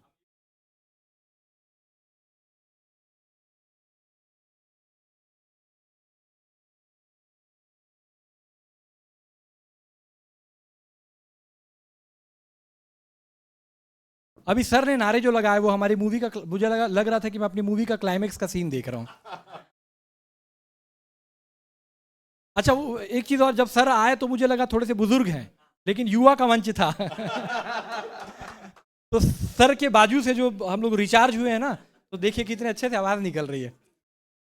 असल में क्या है सर, देखिए नक्सलवाद पे मूवी बनाने का ये जो काम हम लोगों ने किया, झा साहब से मुलाकात होने के बाद 2019 में सलवा जुलूम के दौर में मैं न्यूज़ रिपोर्टर हुआ करता था। और जब भैया बता रहे हैं कि जिस ज़माने में नक्सली पर्ची वहाँ से भेजा करते थे, तो वहाँ से हम लोग रिपोर्ट भी किया करते थे। हम लोग देखते थे कि एक तरफ नक्सलियों के खिलाफ आंदोलन चल रहा है और एक तरफ देखते थे कि नक्सलियों का आंदोलन चल रहा है, और एक चीज़ देखते थे कि 2 आंदोलनों के बीच में बस्तर की जनता बैठी हुई है। धीरे धीरे वो क्षेत्र जहाँ पर 4 दशक पहले नक्सलवादी पहुँचे, माओवादी पहुँचे, वामपंथी उग्रवादी पहुंचे, उन लोगों ने एक नया रूप लेकर के वहां पर पदार्पण किया। और इतना सॉफ्ट रूप था उन लोगों का कि लोगों को लगा कि हमें कोई नहीं पूछ रहा है, तो चलो कोई तो पूछने आया। लोगों ने धीरे धीरे उनके ऊपर भरोसा दिखाना शुरू किया, वक्त गुजरा और इनके जो मंसूबे हैं वो धीरे धीरे सामने आने लगे। और 98 के आसपास की बात है या उसके कुछ पहले की बात है, एक पहला विस्फोट हुआ जिसमें 24 जवान शहीद हुए। तब थोड़ी सी सरकार की, लोगों की, केंद्र की नज़र पड़ी जब 24 जवान शहीद हुए, लेकिन तब तक बहुत देर हो चुकी थी। काफ़ी बड़ा इलाका बस्तर का नक्सलवाद की पैठ में आ चुका था। लोग जाने अनजाने नक्सलवाद का सपोर्ट करने लगे थे, और क्योंकि वो जंगल है और जंगल में जंगल का नियम चलता है, जंगल में शक्ति का नियम चलता है, उस पूरे इलाके से सिस्टम और पुलिस गायब थी। उस पूरे इलाके में सिर्फ शक्ति अपना काम कर रही थी, और दुर्भाग्य ये था कि वो शक्ति नकारात्मक शक्ति थी। धीरे धीरे ये चीज़ें चलती रहीं। इसके बावजूद बस्तर बहुत लंबे समय तक उपेक्षित रहा। नक्सलवाद ने भी सीधे प्रहार न करके धीरे धीरे समय गुजार के एक अपना स्पेस कवर करते करते करते समय समय पर धीरे धीरे अलग अलग अपनी उपस्थितियां दर्ज की, चाहे वो हिंसात्मक गतिविधियां हों, चाहे वो अन्य तौर तरीकों हों। ये सारी चीज़ हम अलग अलग समय पे कवर करते रहे। उसके बाद जैसे भैया और सर ने बताया कि बस्तर की जनता ने जब महसूस किया कि कहीं ना कहीं हमसे गलती हो गई है, तो बस्तर की जनता ने बीजापुर जिले के कुटरू के करकेली के पास के गांव में नक्सलियों के ऊपर हमला कर दिया, और वहां पे कुछ ग्रामीणों के नक्सलियों ने हत्या कर दी। और उसके बाद ये धीरे धीरे चीज़ें सुनियोजित होने लगी। भारतीय जनता पार्टी का शासनकाल था, कांग्रेस के नेता महेंद्र कर्मा नक्सलियों के खिलाफ मुखर थे, और धीरे धीरे ये संगठन जो है बनने लगा, जिसका नाम पड़ा सलवा जुड़ुम। और सलवा जुड़ुम अपना काम करने लगी। अब सलवा जुड़ुम को लेकर के अलग अलग विचारधाराएं और अलग अलग रिसर्च अलग अलग बातें करते हैं, लेकिन जो तथ्य हमारे सामने हैं वो तथ्य यह है कि एक समय पर सुप्रीम कोर्ट ने हथियारबंद आंदोलन को बंद करने का फरमान जारी किया, आदेश जारी किया, और उसके बाद फिर ये जितने ग्रामीण जिनके हाथों में हथियार थे वो निहत्थे हो गए। और उसके बाद दौर चला सलवा जुड़ुम से जुड़े हुए लोगों को और उन नेताओं की हत्या करने का सिलसिला। ये इतना लंबा सिलसिला है कि अगर इसके ऊपर मूवी बनाई जाए तो 5 से 6 सीरीज बनानी पड़ेगी, वो अपने आप में एक अलग कहानी है। ये सारी चीज़ें हम लोग देखते रहे।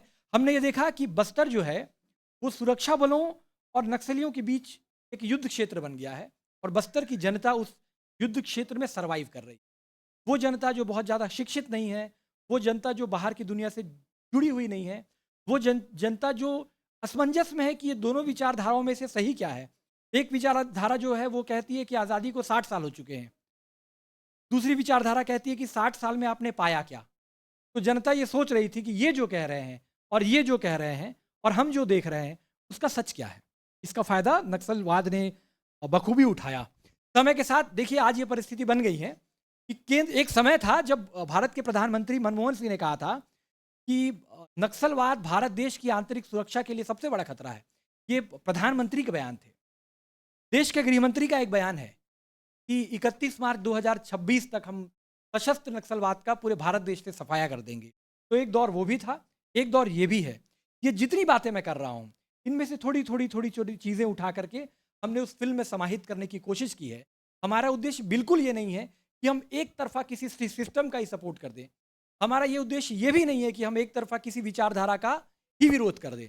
हमारा फोकस भारत का संविधान, भारत का लोकतंत्र और बस्तर के नागरिक हैं, उनको ध्यान में रखते हुए हमने ये मूवी बनाई है। और क्योंकि जब भारत के एकता, अखंडता, संप्रभुता, संविधान की बात आती है तो फिर उसमें हिंसा की कोई जगह नहीं होती, और जब हिंसा की जगह नहीं होती तो नक्सलवाद का ये जो स्वरूप है जो हिंसात्मक रूप से सामने आता है, हम इसका मुखर विरोध करते हैं। हम इस बात को मानते हैं कि आज़ादी के कई दशकों तक बस्तर के लोग उपेक्षित रहे, बस्तर के लोगों को बिल्कुल ध्यान नहीं दिया गया, उन्हें एक वोट बैंक की तरह ट्रीट किया गया और उनके साथ अन्याय हुआ।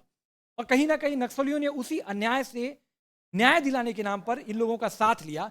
लेकिन जो प्रणाली उन्होंने अपनाई कि सत्ता का रास्ता बंदूक की नली से निकलता है, ये जो इनकी प्रणाली थी, हम इसका विरोध करते हैं। और हमने बस्तर वासी की नज़रों से, उसके एंगल से ये मूवी बनाई है। और ये एक पहला अवसर है कि बस्तर के नक्सलवाद पे एक ऐसी मूवी बनी है जो बस्तर के बाशिंदे कह रहे हैं, और सिर्फ बस्तर का कलाकार या बस्तर का प्रोड्यूसर या बस्तर का डायरेक्टर नहीं कह रहा है। इस मूवी के माध्यम से बस्तर के नक्सली भी कुछ कह रहे हैं। हालांकि ये वो नक्सली हैं जो हमारी फिल्म में काम करने के कुछ महीने पहले ही उनकी विचारधारा में परिवर्तन हुआ और वो लोग मुख्य धारा से जुड़ गए, और उसके ठीक बाद उन लोगों ने आकर के हमारी फिल्म में काम किया है उन लोगों ने। तो इस तरीके से हमारी सारी चीज़ें हैं। कुछ चीज़ें सर जो आप जानना चाह रहे हैं, क्योंकि हमारी मूवी का एक कमर्शियल एंगल भी है, तो बहुत सारी चीज़ें मैं आपको नहीं बता पाऊंगा, लेकिन सर ने जो नारे लगवाए हैं वो हमारी फिल्म का मूल है और लगभग क्लाइमेक्स भी वही है। Thank you. मैं छोटा सा परिचय करा दूं।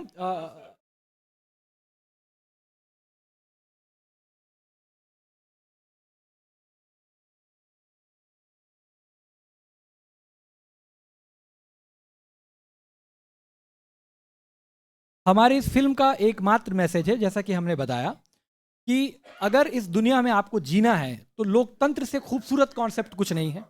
अगर आपको भारत देश में जीना है तो भारत की एकता, अखंडता, संप्रभुता के ऊपर उंगली उठा करके, या भारत के लोकतंत्र की प्रणाली के ऊपर उंगली उठा करके आप भारत देश में जी तो सकते हैं, लेकिन आप राष्ट्रवादी या भारत देश के भक्त नहीं कहला सकते। तो भारत का भक्त तो वही है जो भारत की एकता, अखंडता और संप्रभुता की बात करता है। हमारा संदेश ये है कि नकारात्मक शक्तियों से दूर रहें और सकारात्मक शक्तियों का, सकारात्मक सिस्टम का साथ दें। मैं परिचय कराना चाहता हूं, ये फिल्म की नायिका है। हम सब असल में पागल हैं, नायक नायिका डायरेक्टर प्रोड्यूसर कोई नहीं है। अगर हम नायक नायिका डायरेक्टर प्रोड्यूसर होते तो क्या मालूम हम क्या बनाते, ये तो नहीं बनाते, और बस्तर में रह के तो नहीं बनाते। और हम लोग एक पागल व्यक्ति के संस्थान में बैठ करके ये भाषण दे रहे हैं, क्योंकि जो कुछ काम चल रहा है ना, ये से पागल कहें, दीवाना कहें, जो कहना है कह लें, ये इस तरह का काम ऐसे ही लोग करते हैं। ये भूमिका है, ये टीचर हैं, कथक में भास्कर हैं, और ये हमारी मूवी में इनका नाम उर्मिला है, और बहुत बहुत बहुत ही अच्छा काम इन्होंने किया है। भूमिका जी हैं, ये भी टीचर हैं। इन्होंने फिल्म में महिला नक्सली का किरदार निभाया है। बहुत सीनियर बस्तर की बहुत पुरानी कलाकार हैं। ये महेंद्र जी हैं, महेंद्र ठाकुर, ये भी टीचर है। इन्होंने फिल्म में नायक की भूमिका निभाई है। संडे को या सरकारी छुट्टियां जब मिलती हैं तो वो छुट्टियां चुरा चुरा करके इन लोगों ने हमको समय दिया है। मनोज पांडे जी भी हैं, ये भी शिक्षक हैं, अलग अलग समय में प्राइवेट स्कूलों में शिक्षण का कार्य करते रहे। ये मैनपुर में रहते हैं, गरियाबंद के मैनपुर में। मैनपुर का इलाका भी नक्सल प्रभावित इलाका है, और एक ज़माने में जब दंडकारण्य था बस्तर, तो मैनपुर ये पूरा इलाका बस्तर का ही इलाका था। तो ये भी बस्तरिया ही हैं। इन्होंने फिल्म में न केवल असिस्टेंट डायरेक्टर का काम किया है, म्यूजिक डायरेक्टर का काम किया है। फिल्म में विशेष इस बात का ध्यान रखा गया है कि बस्तर के लोग जब छत्तीसगढ़ी बोलते हैं तो किस तरीके से बोलते हैं। बाहर का नक्सली जब आकर के बस्तरिया लैंग्वेज या छत्तीसगढ़ी सीखता है तो किस तरीके से बोलता है। एक नक्सल संगठन में बहुत अलग अलग इलाके के नक्सली सदस्य आकर के रहते हैं। बस्तर में झारखंड के नक्सली हैं, बस्तर में ओडिशा के नक्सली हैं, महाराष्ट्र के नक्सली हैं, आंध्र के नक्सली हैं। सब लंबे समय से एक साथ हैं और उन्होंने एक दूसरे की भाषा बोली सीख ली है, लेकिन जो उनका डिक्शन है, जो उनका टोन है, वो बहुत डिफरेंट है। तो उसको मैनेज करने का, उसको निर्धारित करने का कार्य सारे कार्यों के साथ मनोज पांडे जी ने किया है। अंशु भाई हैं, मीडिया और सोशल मीडिया से रिलेटेड जितनी चीज़ें हैं, और जब भी हमको लेखन के क्षेत्र में कुछ करना होता है कि हम अपनी मूवी के बारे में अगर लिखित दस्तावेज के रूप में कुछ प्रस्तुत करें, तो वो जिम्मेदारी ये संभालते हैं और सोशल मीडिया के एक्सपर्ट हैं। बस्तर में एकमात्र व्यक्ति हैं जो ये काम करते हैं। संपत झा जी जो प्रोड्यूसर हैं, इनके बारे में क्या ही मैं बताऊं, आप सब जानते हैं। महेंद्र जी, मैंने अविनाश जी के बारे में आपको बता दिया ना। अविनाश जी मेरे को बोल रहे थे 2-3 बार पिक्चरों में, बोले संपत भैया अब जो है ना, मैं लग रहा अब इंटरव्यू नहीं कर पाऊंगा उन लोगों का। तो मैं इनको बोलता था कि भैया वो बचेंगे भी नहीं। एक चीज़ मैं भूल गया था, मैंने अभी तक के नक्सल कवरेज के इतिहास में 4 से 5 नक्सली कमांडरों के इंटरव्यू किए हैं।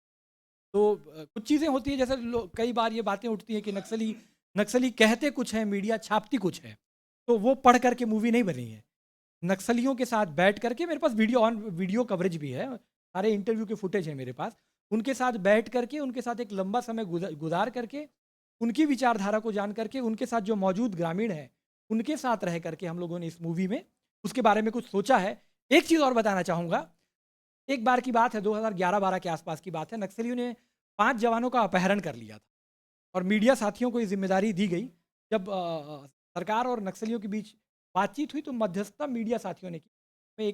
मैं भी था, तो हम लोग अबूझमाड़ के नक्सल कैंप में गए थे, 40 किलोमीटर लगभग पैदल चल करके। तो उस कैंप में हम लोगों ने दिन में ये सब मीटिंग हुई, जवानों की रिहाई हुई। फिर जब निकलने का समय था तो रात के लगभग 12-1 बजे की बात है। जंगल का इलाका है, उसमें नक्सलियों की अलग अलग टुकड़ी अलग अलग इलाके में बट गई। वो खाना वाना खा रहे, खाना खाने के बाद एक टुकड़ी जिसको चेतना नाट्य मंडली कहा जाता है, वो लोग नक्सल संगठन में गा बजा के अपने बातों का प्रचार करते हैं। तो वो लोग एक गाना गा रहे थे, नक्सल संगठन का गाना। उसका लिरिक्स कुछ और था, गाना हमारा था। हम लोगों ने वहाँ पे हल्वी गाना बनाया। तो मैंने सुना कि गाना तो हमारा नक्सल कैंप में बज रहा है, उसका लिरिक्स चेंज किया हुआ था। उसको उन लोगों ने नक्सलवाद के प्रचार प्रसार का लिरिक्स डाला। तो मैं महिलाओं के पास गया और मैंने पूछा गाना किसका है, तो बोले हमारे नक्सल संगठन। तो मैंने बताया आप लोगों ने चोरा है, ये गाना हमारा है, इसका धुन हमारा है और इसका जो लिरिक्स है वो आप लोगों ने लिखा। बहुत लंबी कहानी है। खैर महेंद्र भाई, छत्तीसगढ़ के सभी मशहूर कलाकार और वरिष्ठ कलाकारगण, यहाँ उपस्थित सम्मानीय जन और युवा साथियों, आप सभी को मेरा सादर नमस्कार। दोनों ही हमारे निर्माता निर्देशकगण ने हम सभी का परिचय तो आप सभी को दे ही दिया है। मैं गौरवान्वित हूँ और यह दिन मेरे लिए यादगार होगा। जिन कलाकारों को मैं खुद पर्दे पे देखता था, आज उनके सामने मंच पे खड़ा हूँ। इसके लिए इससे ज़्यादा गौरवान्वित करने वाली बात और क्या हो सकती है। चूँकि शिक्षकी पेशे पे काम कर रहा हूँ, तो हमारा जो उद्देश्य है वो समाज में जागरूकता लाना है, लोगों के बीच उनको शिक्षित करना है। इसी उद्देश्य को लेकर मैं हमेशा से ही प्रयासरत था। कई बार मौका मिला SCRT में आने का विभागीय तौर पे। यहाँ पे आने से मुझे भी ऐसा अनुभव मिला कि कई लोग बस्तर को केवल और केवल हिंसा के नज़रिए से ही जानते थे। कई बार कई लोगों ने पूछा कि आप बस्तर में रहते हैं, वहाँ के लोग तो किसी को भी मार देते हैं, तीर धनुष लेके घूमते हैं, ऐसी बातें भी होती थी। तो मुझे लगता था कि उन लोगों तक बस्तर का जो विचारधारा उनके अंदर बना हुआ है उसे कैसे दूर किया जाए। और सौभाग्य की बात है कि अविनाश जी ने और आदरणीय संपत भैया जी ने मौका दिया और इस फिल्म में काम करने के लिए आमंत्रित किया।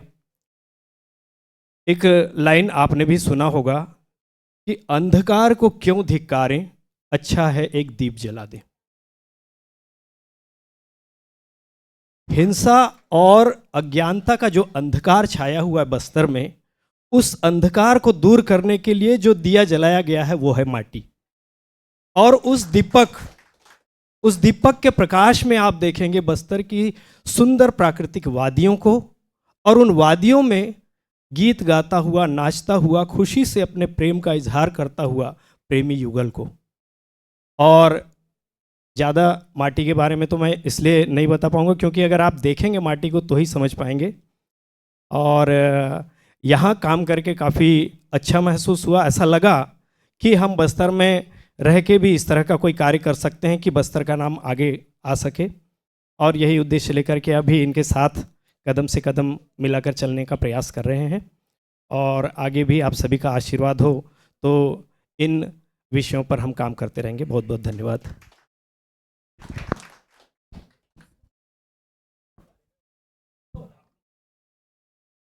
सभी वरिष्ठ जनों को मेरा प्रणाम। मेरा नाम भूमिका शाह है।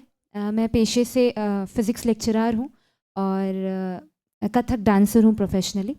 इसी आर्ट के क्षेत्र में बचपन से मैं जुड़ी हुई हूँ, डांसर के तौर पर, क्लासिकल एंड फोक डांसर के तौर पर। और उसी बीच हमारे डायरेक्टर एंड प्रोड्यूसर सर ने मुझे एक चांस दिया कि डांस के स्किल के साथ साथ मैं अभिनय के क्षेत्र में कुछ कार्य कर सकूं।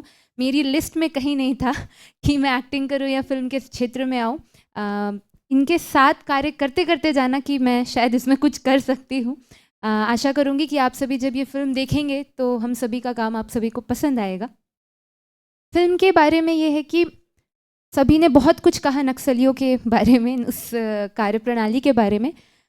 पहली चीज़ मैं ये कहूँगी कि एक प्रेम कहानी है। प्रेम कहानी दो नक्सलियों की।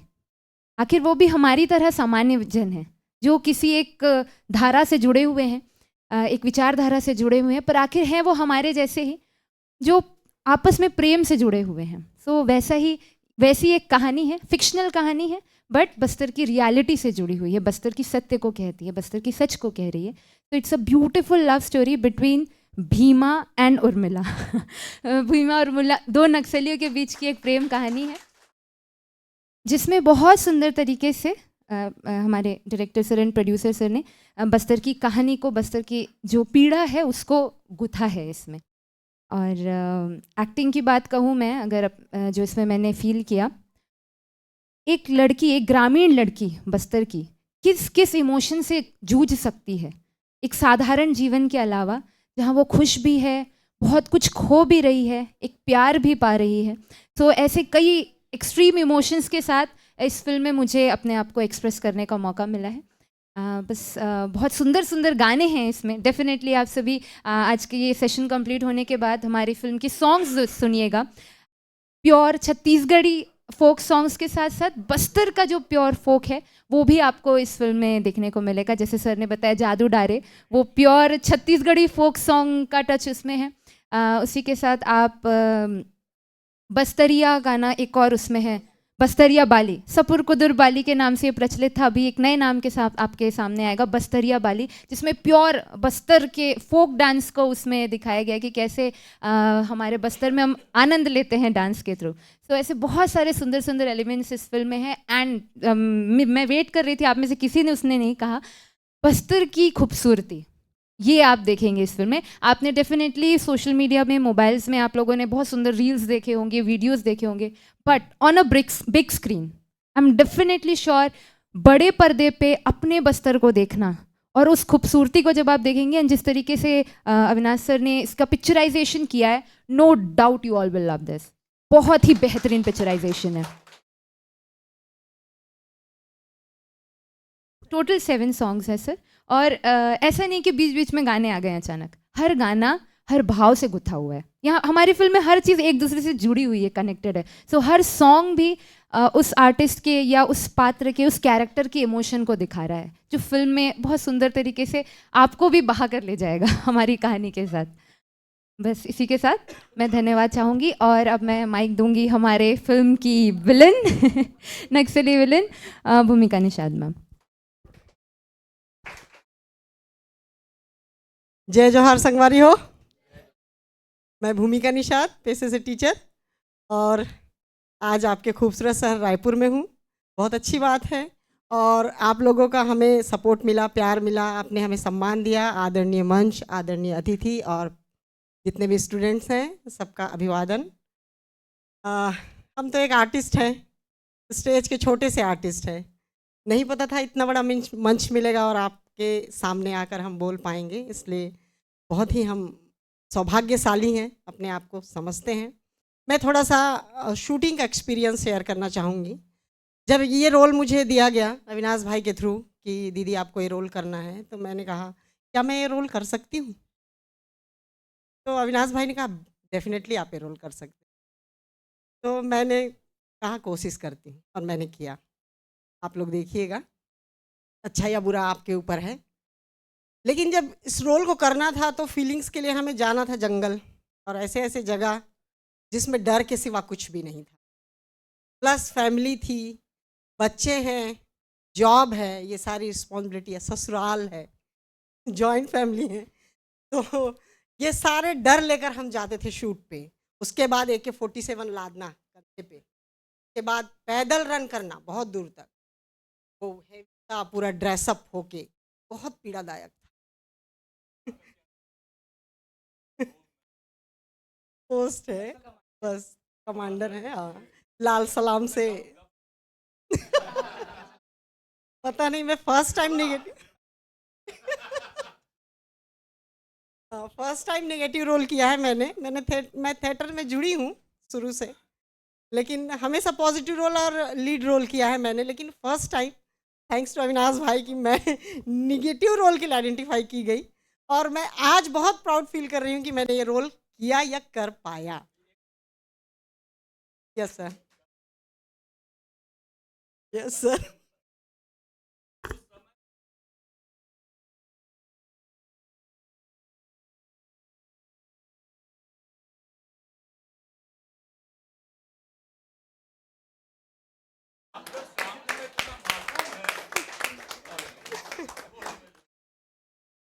सर बस वही था, और एक एक्सपीरियंस है कि हमने आत्मसमर्पित नक्सलियों के साथ काम किया।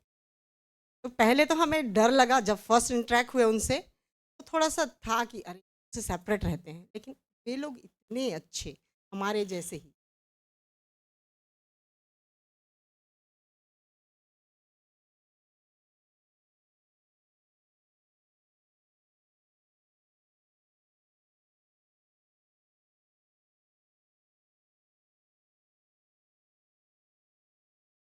नहीं सर, उनके साथ काम किया तो पता चला कि जंगल का जीवन कैसा होता है। एक एक मतलब जो सूचकांक है वे हमें बताते थे, तो हमको कुछ बहुत ज़्यादा हम सीखे, और हमारे शिक्षक डिक्शनरी में भी और ज़्यादा शब्दकोश बढ़ गए और नॉलेज भी बढ़ गए। तो उनके साथ काम करके बहुत अच्छा लगा। वे भी किसी की माँ है, किसी की बहन है, किसी की बेटी है, उनके भी बहुत सारे इमोशंस होते हैं।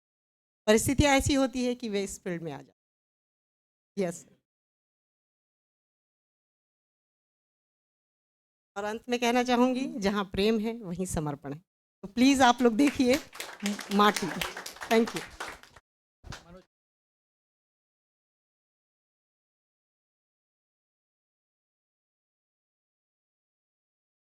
बोले माटी महतारी की जय। युवा कोचिंग सेंटर में पधारे आप जम्मो कलाकार साथी मन ला और मोर युवा साथी मन के जम्मो के पौरी के धुर्रल चंदन समाज के अपन माथ में नवावत हूँ, लगावत हूँ, आशीर्वाद प्रदान करहूँ।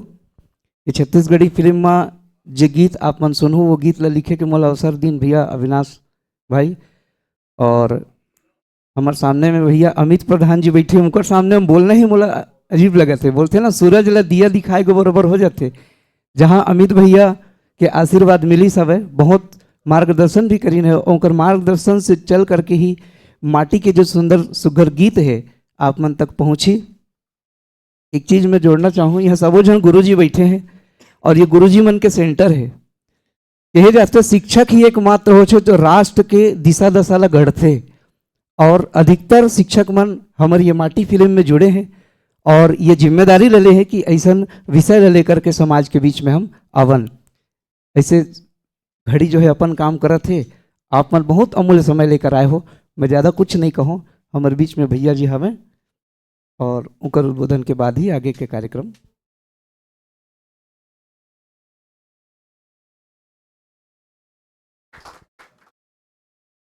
आप सभी को मैं प्रणाम करता हूँ, धन्यवाद करता हूँ। हमारी माटी बस्तर को जितना दुनिया ने अभी तक देखा है, जितना समझा है, जितना जाना है, उसकी नकारात्मकता को जाना है, समझा है। इस माटी फिल्म के माध्यम से आप उस बस्तर से मुखातिब होंगे और करीब से और नज़दीक से, और जान सकेंगे कि वहाँ वो जो मिट्टी है जिसने बहुत गहरा जख्म अभी तक सहा है, देखा है, उस मिट्टी के अंदर कितना प्रेम, कितना स्नेह, कितनी करुणा मौजूद है। पिछले 20 वर्षों में मैंने बहुत सारे विभागों के लिए काम किया। मैं बेसिकली आईटी प्रोफेशनल हूँ, इंफॉर्मेशन टेक्नोलॉजी की कंसल्टेंसी देता हूँ। मुझको भी अविनाश जी की तरह से जंगलों के बीच कई बार जाने का अवसर मिला और वहाँ पर कभी कुछ लोगों से मुलाकात हुई। मैंने देखा कि वो लोग जो आज बंदूक लेकर के लोगों को मारने निकल रहे हैं, दरअसल उनके अंदर भी इंसानियत दबी हुई है, लेकिन जो सर ने कहा कि उनका ब्रेन वॉश किया गया है। मैंने न्यूरो लिंग्विस्टिक प्रोग्रामिंग भी की हुई है। जैसे कंप्यूटर की प्रोग्रामिंग होती है, वैसे ही एनएलपी माइंड की प्रोग्रामिंग होती है। हम लोगों ने उसमें भी कुछ काम किया, तो हमने देखा कि यदि इनको हम सही तरीके से डायरेक्शन देते हैं तो ये लोग वापस आ जाते हैं मुख्य धारा में, जिसमें बहुत बड़े पैमाने पे शासन काम कर रही है। जो आत्मसमर्पित लोग हैं उनको भी, जो समर्पण जिन्होंने किया है, उनको भी इस माटी के मंच के माध्यम से ये अवसर मिला कि वो पर्दे पे आ जाएं। मतलब उनके लिए रोजगार के भी कितने तरह के अवसर हैं, ये सामने आ रही बात। और वो लोग मुख्य धारा में हैं, उनके साथ किसी भी प्रकार का डिस्क्रिमिनेशन नहीं होगा। जो भारत का शासन है वो किसी के भी साथ में कोई भी भेदभाव होने नहीं देगा, ये यहाँ प्रमाणित होता है। जो विकसित भारत मिशन है 2047 तक पूरे भारत को विकसित राष्ट्र बनाना, मैं उसमें भी एक छोटी सी भूमिका निभा रहा हूँ। हमारी एक जो संस्था है, भारत का विकास, यदि पूरे भारत का विकास हमको करना है तो बस्तर तो एक बहुत महत्वपूर्ण हिस्सा है उसका। निश्चित रूप में बस्तर को यदि हम छोड़ देते हैं तो भारत का विकास पूरी तरह से सही विकसित नहीं कहलाएगा।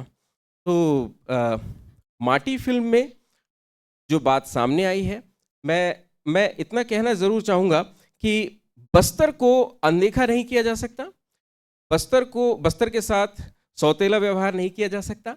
और जो शासन प्रशासन आज की स्थिति में है, जो देश को जो लीड कर रहे हैं, उन लोगों ने ये साबित किया है कि हम बस्तर को अपने साथ लेके चलेंगे और माटी इस बात को वहां साबित करती है। धन्यवाद।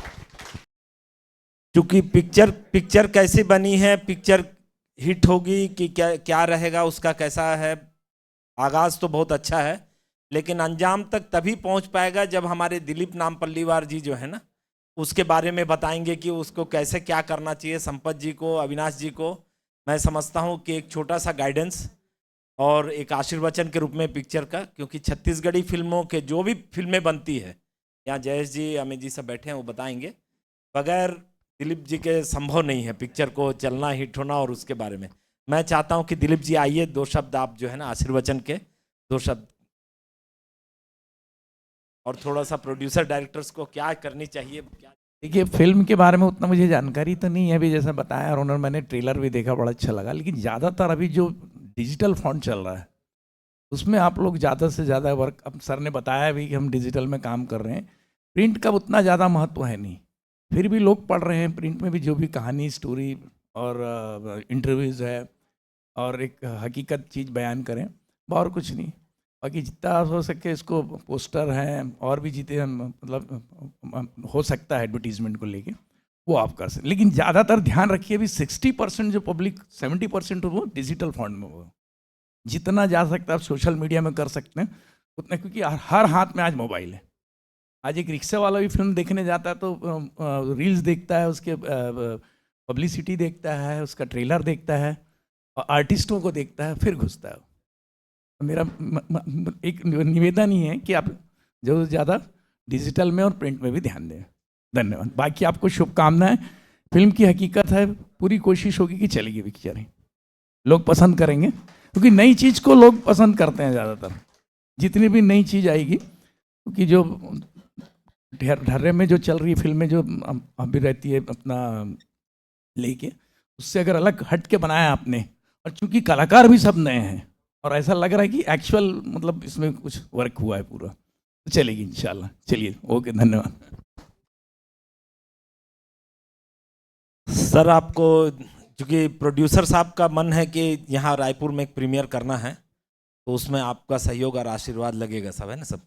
तो मैं अब जो है आज के हमारे कार्यक्रम के विशिष्ट अतिथि श्री अमित प्रधान जी साहब से, है ना, जो कि डायरेक्टर, प्रोड्यूसर, राइटर, सॉन्ग, सभी लिरिक्सिस्ट सब हैं, है ना। इनके बारे में जितने, कोई देश का कोई ऐसा मीडिया संस्थान नहीं है, मैंने दूरदर्शन, आकाशवाणी सभी से जुड़े हुए हैं, है ना, और बेहतरीन गीतकार। तो मैं चाहता हूं कि सर आप आएँ और आशीर्वचन के रूप में अमित प्रधान जी 2 शब्द कहें।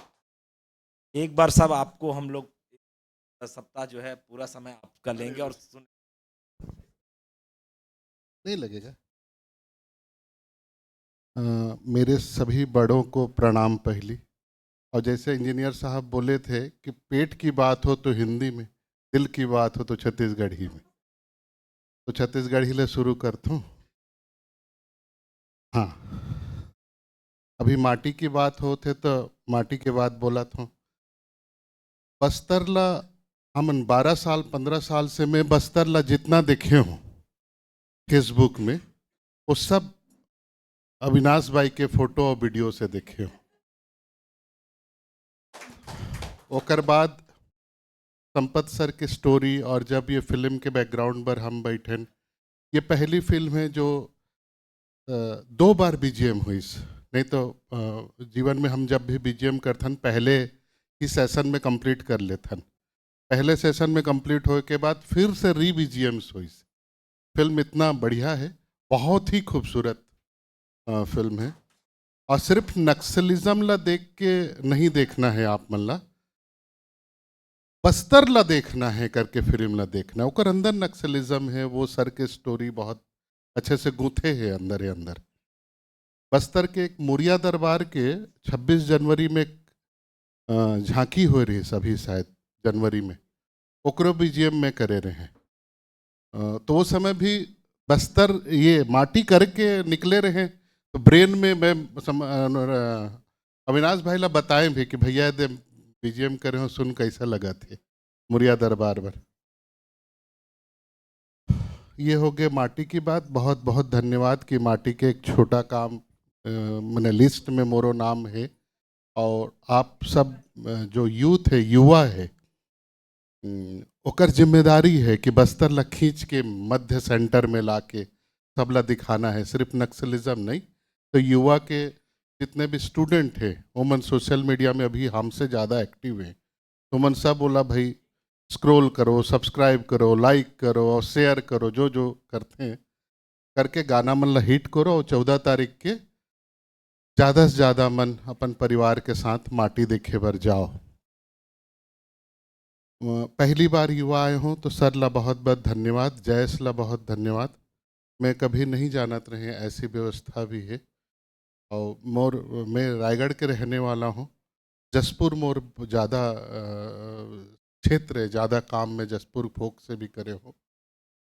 तो सर से एक बार गुजारिश करूँ कि हम जसपुर तरफ भी युवा के एक आध ब्रांच खुलबो कर लिए, मैं थोड़ा हेल्प करे की कोशिश करूँ। तो ये बहुत ज़रूरी चीज़ है, ओ बेल्ट भी, कि जसपुर फिर बस्तर फिर डोंगरगढ़ और फिर रायगढ़, 4 भाग में छत्तीसगढ़ में ठागे है। छत्तीसगढ़ी फिल्म 2098 से मोर इंडस्ट्री में आए हूँ। आमा पान के पत्री, करेला पान के दोना से मोर एंट्री। और 2000 जब छत्तीसगढ़ राज्य बनिस था, सोनू निगम, मुन्ना जी साहब, नितिन मुकेश जी, ऐसा लंबा एक लिस्ट के साथ छत्तीसगढ़ी गाना मन ला हम मुंबई में गवाएं। लइका मन बर एक बात बोल देता हूँ, बाकी मोर बाद और बहुत सारा बोले बर हैं, हूँ मन ला सुनबो। लइका मन से ये गुजारिश है कि जीवन में सक्सेस ना टाइम मैनेजमेंट से हो पाई, बाकी सब मैनेजमेंट मैनेज हो सकत है, टाइम नहीं हो पाए। तो टाइम ला मैनेज करे के बार आप ला ना सूरज से पहले उठे बर लागे।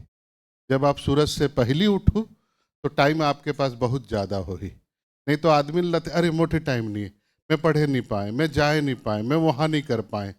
रात में ज़्यादा लेट तक सोना और सूरज आपसे अगवा जाते, तो सूरज से पहले उठना पड़ी, फिर आपके सारा सेटिंग ठीक हो जाही। तो थैंक यू। अब बाकी आप मतलब सुनूँ, मोर से कोई भूल चुक हो ही तो कर।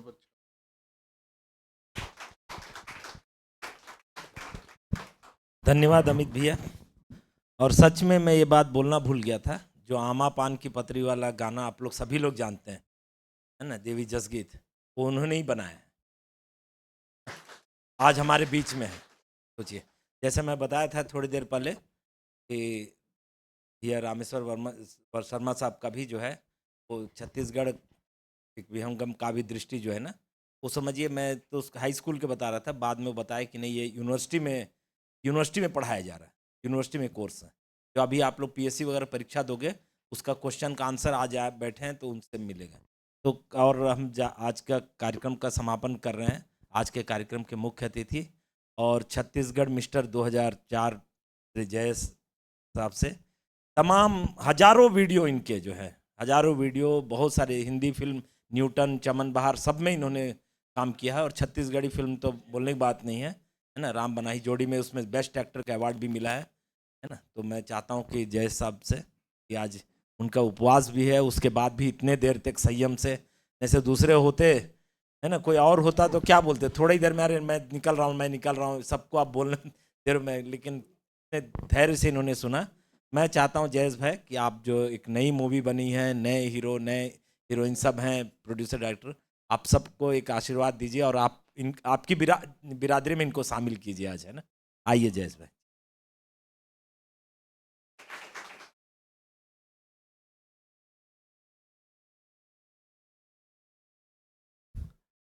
सभी को नमस्कार, जय जोहार। आप सभी को दीपावली और देव उठने की शुभकामनाएं।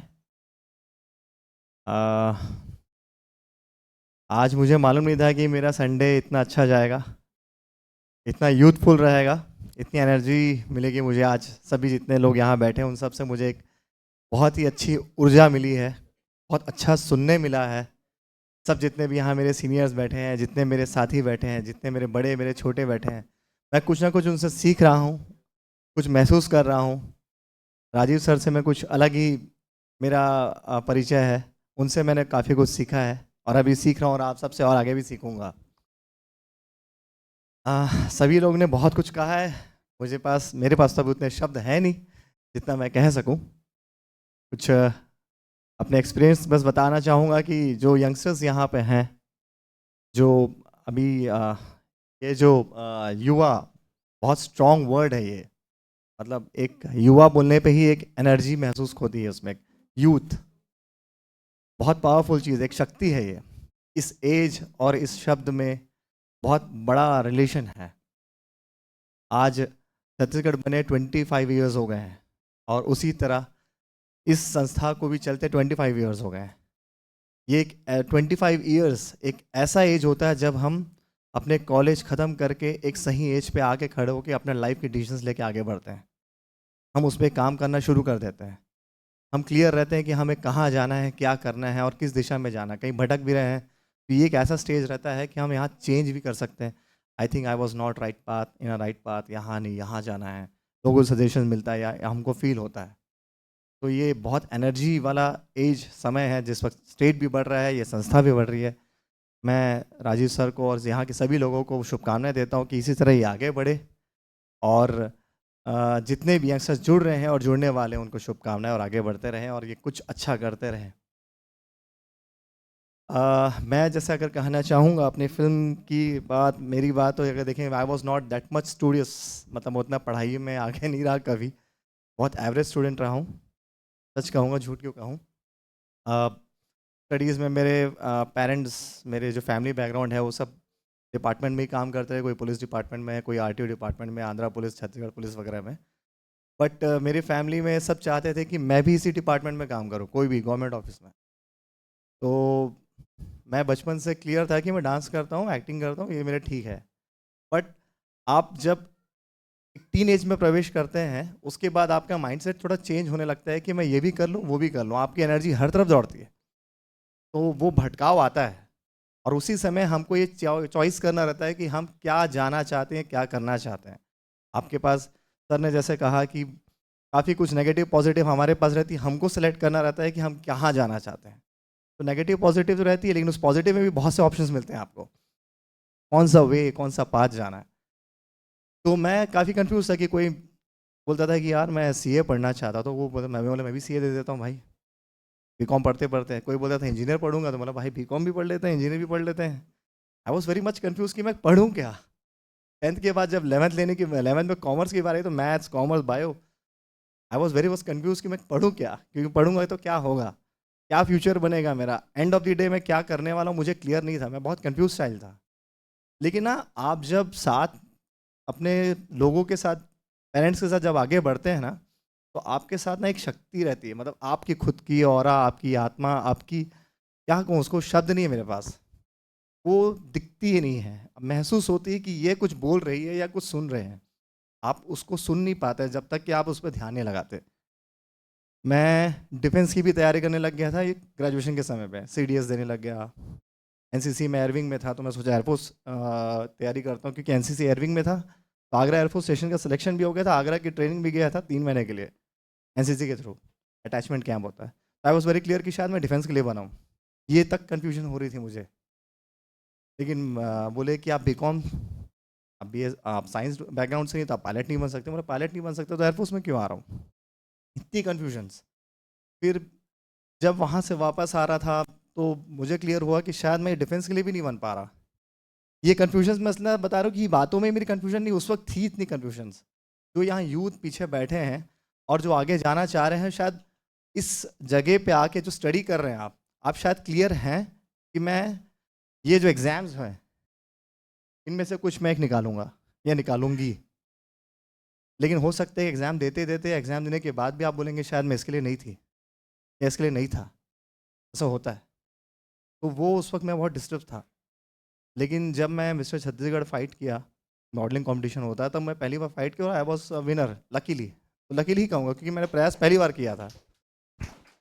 तो मुझे क्लियर हुआ कि शायद मैं इसी के लिए जाऊँ, ठीक रहेगा। तो पापा को मैंने कहा कि पापा मैं क्या करूँ, मैं समझ में नहीं आ रहा है। अपने पेरेंट्स से बात किया तो बोले काम कर, तू विशाखापट्टनम जा, ग्रेजुएशन वहाँ से पूरा कंप्लीट कर, 2 साल और बचे हैं तेरे ग्रेजुएशन के लिए, तू जा वहाँ क्लियर कर, क्योंकि मेरी सप्लीमेंट्री आ गई थी बीकॉम फर्स्ट ईयर में, क्योंकि मैं एनसीसी और स्पोर्ट्स में इन्वॉल्व था बहुत। तो बोले तू यहाँ स्टडी नहीं कर सकता। तो मैं बोला ठीक है पापा, मैं यहीं स्टडी करता हूँ, let me complete my graduation, मैं देखता हूँ क्या करना है। बोले एक काम कर, तू वहीं बीकॉम कर ले और फिर एमबीए भी वहीं कर लेना, शायद तेरा स्ट्रीम वहाँ होगा। अभी भी मुझे वो एनर्जी और वो जो परछाई जो मेरे साथ जो थी वो मुझे दिख नहीं रही थी कि मैं क्या करना चाह रहा हूँ, वो मुझे कुछ इंडिकेट कर रही थी। और जैसे मैं ग्रेजुएशन खत्म कर रहा था, I was very clear that I want to become an actor, क्योंकि वो मेरे साथ बचपन से ट्रैवल कर रही थी कि मैं एक्टर बनना चाहता हूँ, मेरे अंदर एक कलाकार है वो बाहर आना चाहता है। वो मुझे इशारा कर रहा था कि मुझे देख, ये हूँ मैं, तेरे पास ये चीज़ है कि तुझे आगे ले जाएगी। सक्सेसफुल होना, फेमस होना मैटर नहीं करता, आपकी अंदर की इच्छा क्या हो रही है, आप क्या जीना चाह रहे हैं, आप अपना टारगेट क्या बना रहे हैं, आप किस राह में चलना चाह रहे हैं, कितनी पॉजिटिवली और स्ट्रांगली, वो इंपॉर्टेंट है। तो वो मुझे इंडिकेट कर रहा था बार बार कि ये वो एनर्जी है। और जब मैंने उस तरफ फोकस किया, right now I am here, तो मैं पापा को बोला ग्रेजुएशन खत्म करते लास्ट ईयर में कि पापा मैं हैदराबाद जाके स्टडी करना चाहता हूँ। किस पे? फिल्म मेकिंग पे। वहाँ विक्ट्री मधुसूदन राव बहुत फेमस फिल्म इंस्टीट्यूट है, मैं वहाँ से स्टडी करना चाहता हूँ। तो पापा ने बोला तू स्टडी करेगा? बोला हाँ। स्टडीज तो मैंने तेरी देखी है, it was not so good, तो कैसे पढ़ाई करेगा? तो बोला पापा प्लीज़। तो बोले ठीक है ग्रेजुएशन ख़त्म करो और जाओ। Then I went to Hyderabad, और जिस इंस्टीट्यूट में मैं ज्वाइन किया, लगभग हमारा 2.5 साल का डिप्लोमा कोर्स था, and I was a topper of the batch. ये मेरे लिए भी अनएक्सपेक्टेड था कि मैं वहाँ टॉप कैसे कर गया, क्योंकि मेरे को याद था मैं जिस इंस्टीट्यूट के स्टेयर्स चढ़ रहा था और प्रोस्पेक्टस लेने जा रहा था, तो वहाँ पे लिस्ट लगी थी कि इस साल की मार्कशीट होती है जो लगी हुई थी। तो मैं बस देखा कि सबसे ऊपर कौन है, बोले यहाँ मैं रहूँगा। बस ऐसी मस्ती में बोला था कि मैं रहूँगा अपने दोस्त के साथ, and I was not knowing I will be in that position. तो वहाँ मुझे क्लियर हुआ कि यस मैंने सही डिसीजन लिया। अब वो जो ब्लर चीज़, वो जो शक्ति या वो एनर्जी थी, मुझे यहाँ इसलिए लेके आया कि मैं यहाँ का ही बंदा बनूँ। वहाँ से फिर मैं जूनियर आर्टिस्ट वहाँ काम करता था, छत्तीसगढ़ी फिर यहाँ पे जो एल्बम्स बनते थे उसमें पीछे बैकग्राउंड डांसर काम करता था, स्टेज शोज करता था, but I am happy with my life. फिर धीरे धीरे धीरे वहाँ की कुछ फिल्मों में असिस्टेंट डायरेक्टर, किसी में बैकग्राउंड डांसर, किसी में कैरेक्टर रोल्स, किसी में कुछ करता रहा। फाइनली छत्तीसगढ़ से एक कॉल आया श्री अमित प्रधान जी का मुझे फर्स्ट टाइम, कि एक फिल्म बन रही है राम मनहे जोड़ी, बहुत खूबसूरत कहानी है, एक बौने की कहानी है, उसका पीड़ा है उसमें कि वो कैसे समाज उसको एक्सेप्ट करता है, तिरस्कार करता है, उसके भी कुछ फीलिंग्स होती है, प्यार मोहब्बत, उसकी कहानी। लेकिन उसमें तुम्हारा एक मुख्य किरदार है, वो जब पावरफुल बनेगा किसी कारण से, हनुमान जी के आशीर्वाद से, तुम वो बड़े पावरफुल आदमी बनोगे। तो दिन में मैं रहता था और आशीर्वाद से जब छोटा होता था हनुमान जी से, तो वो छोटा हो जाता था। बहुत सुंदर कहानी यूट्यूब पे आपको देखने मिलेगी। तो पहली फिल्म मैंने अमित प्रधान जी के साथ की जो 2014 में रिलीज़ हुई, उसमें बेस्ट डेब्यू एक्टर का अवार्ड मिला। तब मुझे वेरी क्लियर हुआ कि अब मैं ठीक जा रहा हूँ, लेकिन अभी भी एक थोड़ा सा था कि शायद मैं हैदराबाद से अपनी करियर की शुरुआत की हूँ तो मुझे वहीं जाना चाहिए। बट आप अपने मूल से, जहाँ पे आपने जन्म लिया है, और वहाँ से अपने पेरेंट्स से कभी दूर नहीं रह सकते। तो मुझे ये जगह बहुत पसंद थी, क्योंकि मैं बॉर्न एंड बॉटम यहीं का था। मेरी हवा, पानी, मिट्टी, मेरा शरीर सब यहीं से बना है, इसी हवा पानी से बना है, इसी मिट्टी से बना है। मेरे पेरेंट्स यहीं रहते थे, तो मेरा मन वहाँ नहीं लगता था। मैंने कुछ दिन वहाँ काम किया, वहाँ आज भी कर रहा हूँ, लेकिन मैंने अपने को पूरा यहाँ स्विच कर लिया अपने पेरेंट के साथ, ताकि मैं उनके साथ उनके समय बिता सकूं, अच्छे से रह सकूं, उनको जो समय चाहिए, मेरे को जो उनका समय चाहिए वो बिता सकूं। बहुत अच्छा लग रहा है यहाँ उनके साथ रह के। आज मैं हैदराबाद के लिए यहाँ बैठ के एक्टिंग भी करता हूँ और एक गोस्ट राइटर का काम भी करता हूँ। वहाँ की कई फिल्में हैं जिसको मैं यहाँ बैठ के आराम से लिखता हूँ। वहाँ पे आज मेरे बैट्समेट्स हैं, जो कोई कैमरामैन है, कोई डायरेक्टर वर्क कर रहा है, कोई म्यूज़िक डायरेक्टर वर्क कर रहा है। तो मेरी काम वहाँ भी चल रही है, यहाँ भी चल रही है, but I am happy with that life कि मैं वहाँ भी हूँ, यहाँ भी हूँ, हर जगह हूँ, और वो लाइफ जी रहा हूँ, वो जर्नी जी रहा हूँ जिसको मैं जीना चाह रहा हूँ। मैं खुश हूँ अपनी लाइफ से, और आप सब लोगों से जुड़ रहा हूँ और कुछ सीखने मिल रहा है, बहुत कुछ आगे समझने मिल रहा है। तो खुशी है कि सबसे ऐसे सीखते सीखते आगे तक जाऊँ और खूब कुछ अच्छा करके दूँ, जो समाज को देना हो, कुछ अच्छा देना हो। जैसे अभी यहाँ पे हमारे झा सर बैठे हैं, अभिनव सर बैठे हैं,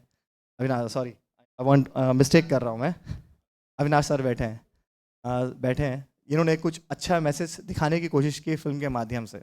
अभी रिसेंटली मेरे दादा से जब लास्ट 15 डेज बिफोर एक बात हो रही थी तो बताया था कि इस फिल्म का बीजीएम मैंने किया है और बहुत खूबसूरत फिल्म है। तो मैं अभी रिसेंटली मिस्टर छत्तीसगढ़ एक कंपटीशन हो रहा था, वहाँ पे मैं एज एन ज्यूरी गया था। तो दादा ने कहा अच्छी फिल्म है, प्रमोट करना चाहिए। तो मैं वहाँ पे स्टेज पे आप लोग की फिल्म का प्रचार भी किया हूँ। मैंने सर इतनी खूबसूरत फिल्म है कि उस फिल्म का प्रचार करके ही मैं कहीं ना कहीं ये मातृभूमि की और ये जो भूमि की मैं ऋण पूरा कर रहा हूँ, समझिए।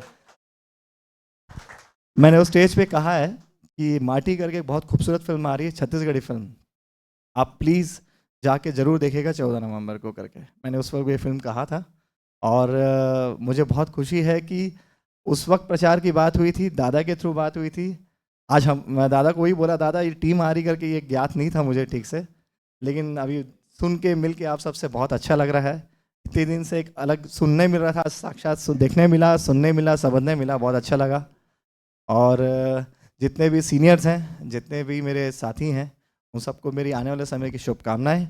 और जितने यंगस्टर्स यही कहूँगा भाई कि हो सकता है कि आप लोग जितने अभी इस चीज़ की तैयारी कर रहे हैं बहुत अच्छे से करिए, आगे बढ़िए, उसमें अपना झंडा गाड़िए। और कभी राह भटकते हैं और ऐसा लगता है कि हम किस फील्ड पे जाए, तो ये एक बहुत सुंदर खूबसूरत फील्ड है जिसे आर्ट कहा जाता है, कला कहा जाता है। आप आ सकते हैं, अपनी कला को इसमें बिल्कुल दुनिया के सामने खड़ा करके अपने आप को दिखा सकते हैं।